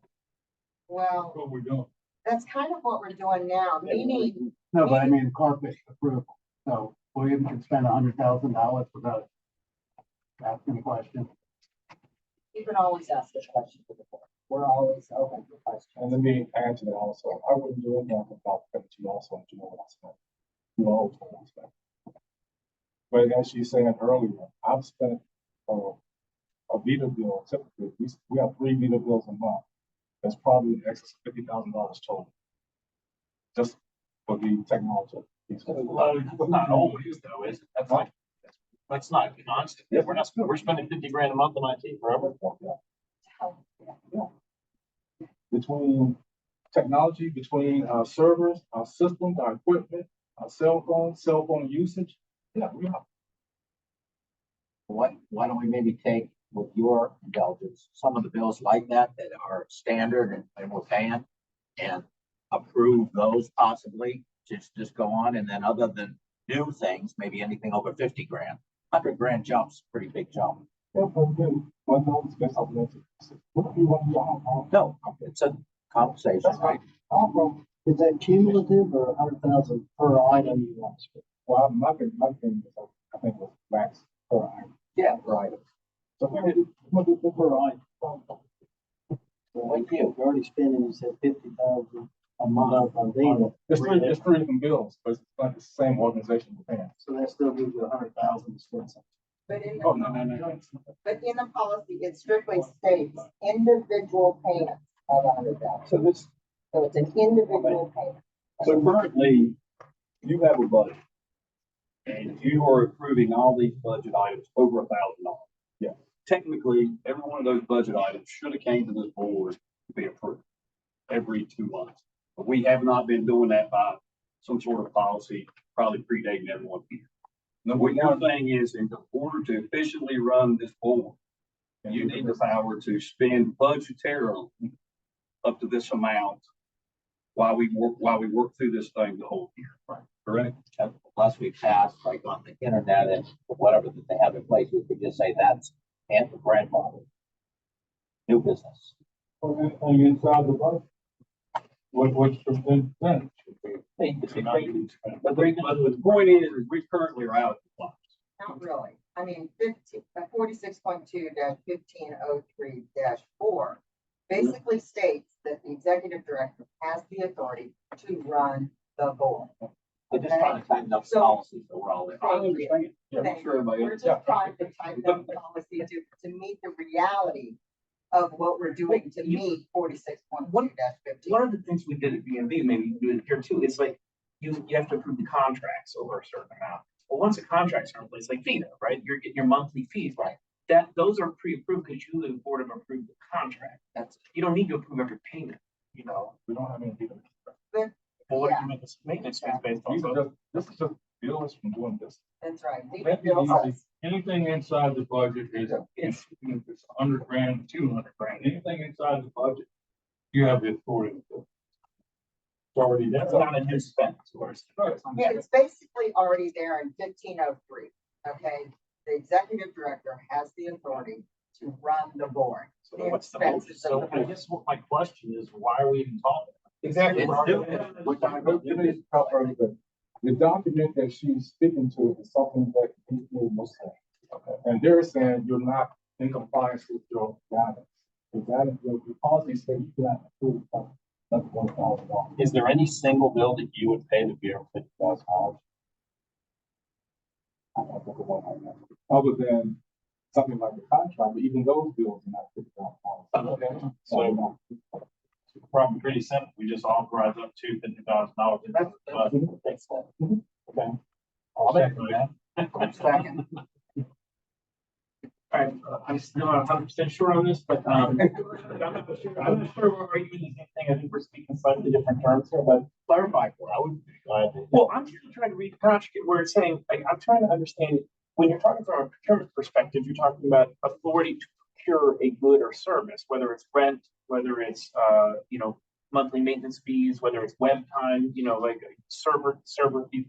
That's the contract, but then to pay out against that contract or purchase orders every month, it doesn't, I'm not sure it says you can't do that. That's why I'm not sure what we're approving. Which basically says, yeah, you can operate the business, which means. But that's what they're saying, we're in compliance somehow with this, that's why this. But through the APA, I think that's where there's a disconnect. There's the Code of Virginia 1503, okay, which gives William the authority. But then there's APA, which is a budgetary compliance engine that always is on us that we are complying with by getting our reality the same as our policy. I hate to say it's. Tightening up to tighten up. Is that what it is? Yeah. Smart business, that's all. Who wouldn't do this at work? I just think what you're saying here is you're giving authority. You're giving authority to Williams to enter into new purchase agreements up to $100,000.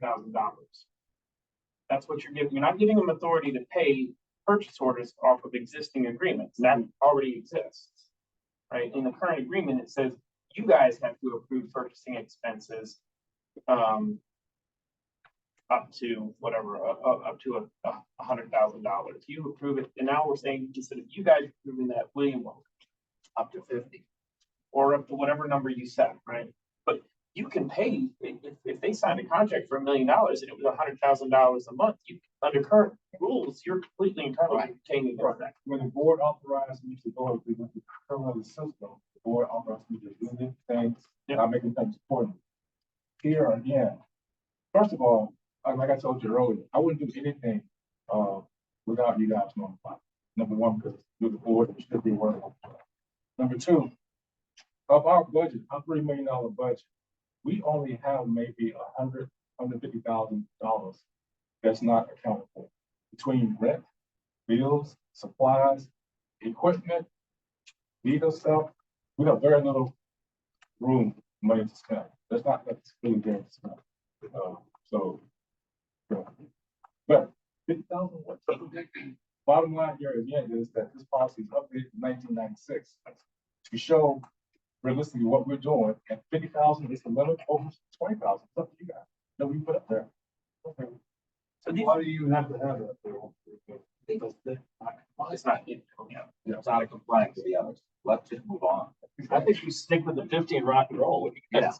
Nice. That motion. I made the motion. I Seconded by Mr. Bay. Okay, one more thing though. Part of it for you guys is that before this policy is updated, you didn't even have a limitation.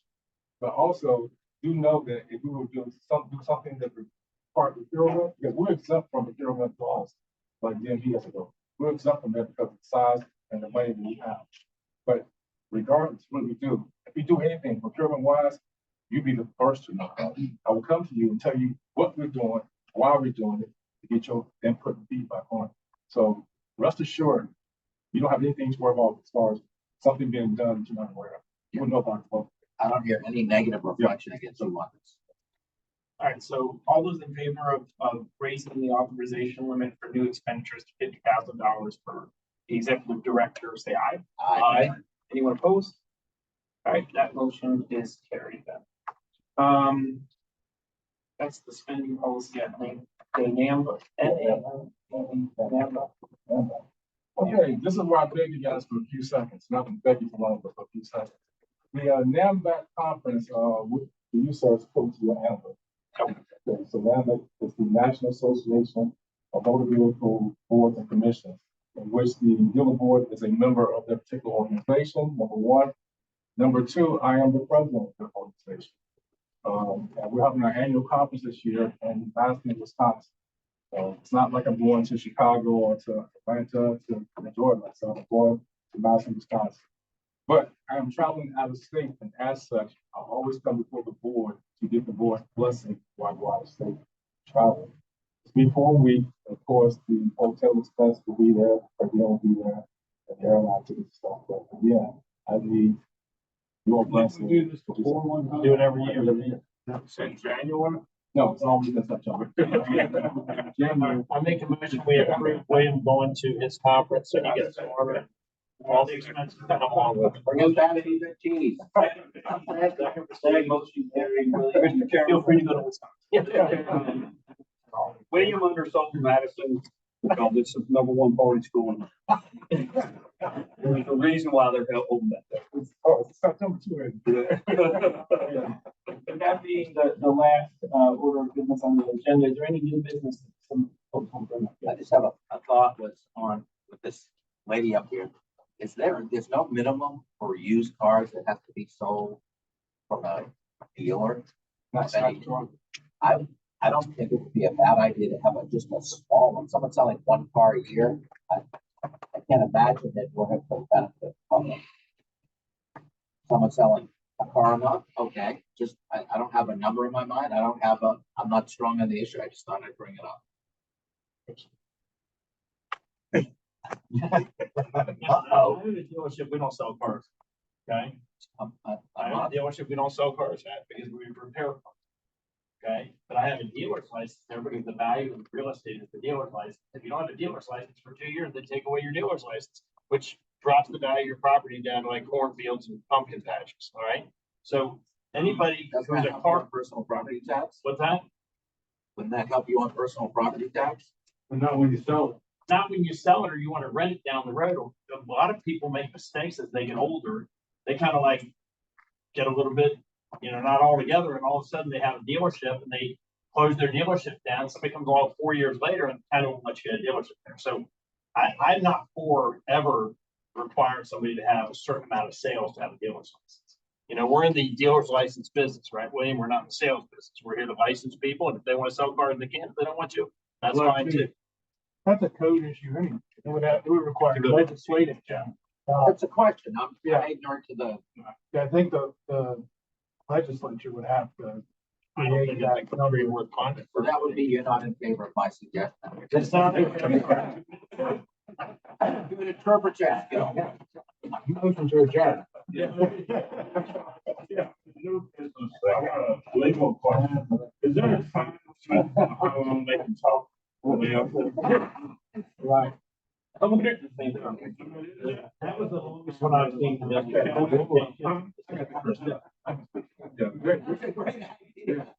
is no comment, but do remember, you are the board. You can put comments in place. Because if I walk in here, this is still stuff. I'm not even gonna go to the restroom. I look right. We get through, y'all gotta get up. She said it 10. There is no time. But we could set one, well, yes, you can set one, you have to understand, well, I guess the point would be, this is a public meeting. So if you're taking public comment, you could set one. There's certain boards that do that for 5 minutes, 10 minutes, but there may be 20 people that come. But you have to remember, most of the people that come in here are responding to a hearing, and you're making the final vote and decision. That's only a hearing recommendation. They haven't been heard yet by you all. And the idea of putting the hearing officer in place to do that from years back, pre my history, is to understand that so that the whole entire hearing doesn't take place before you all. You have a recommendation for you, and then you can hear the highlights or hear whatever they want to say.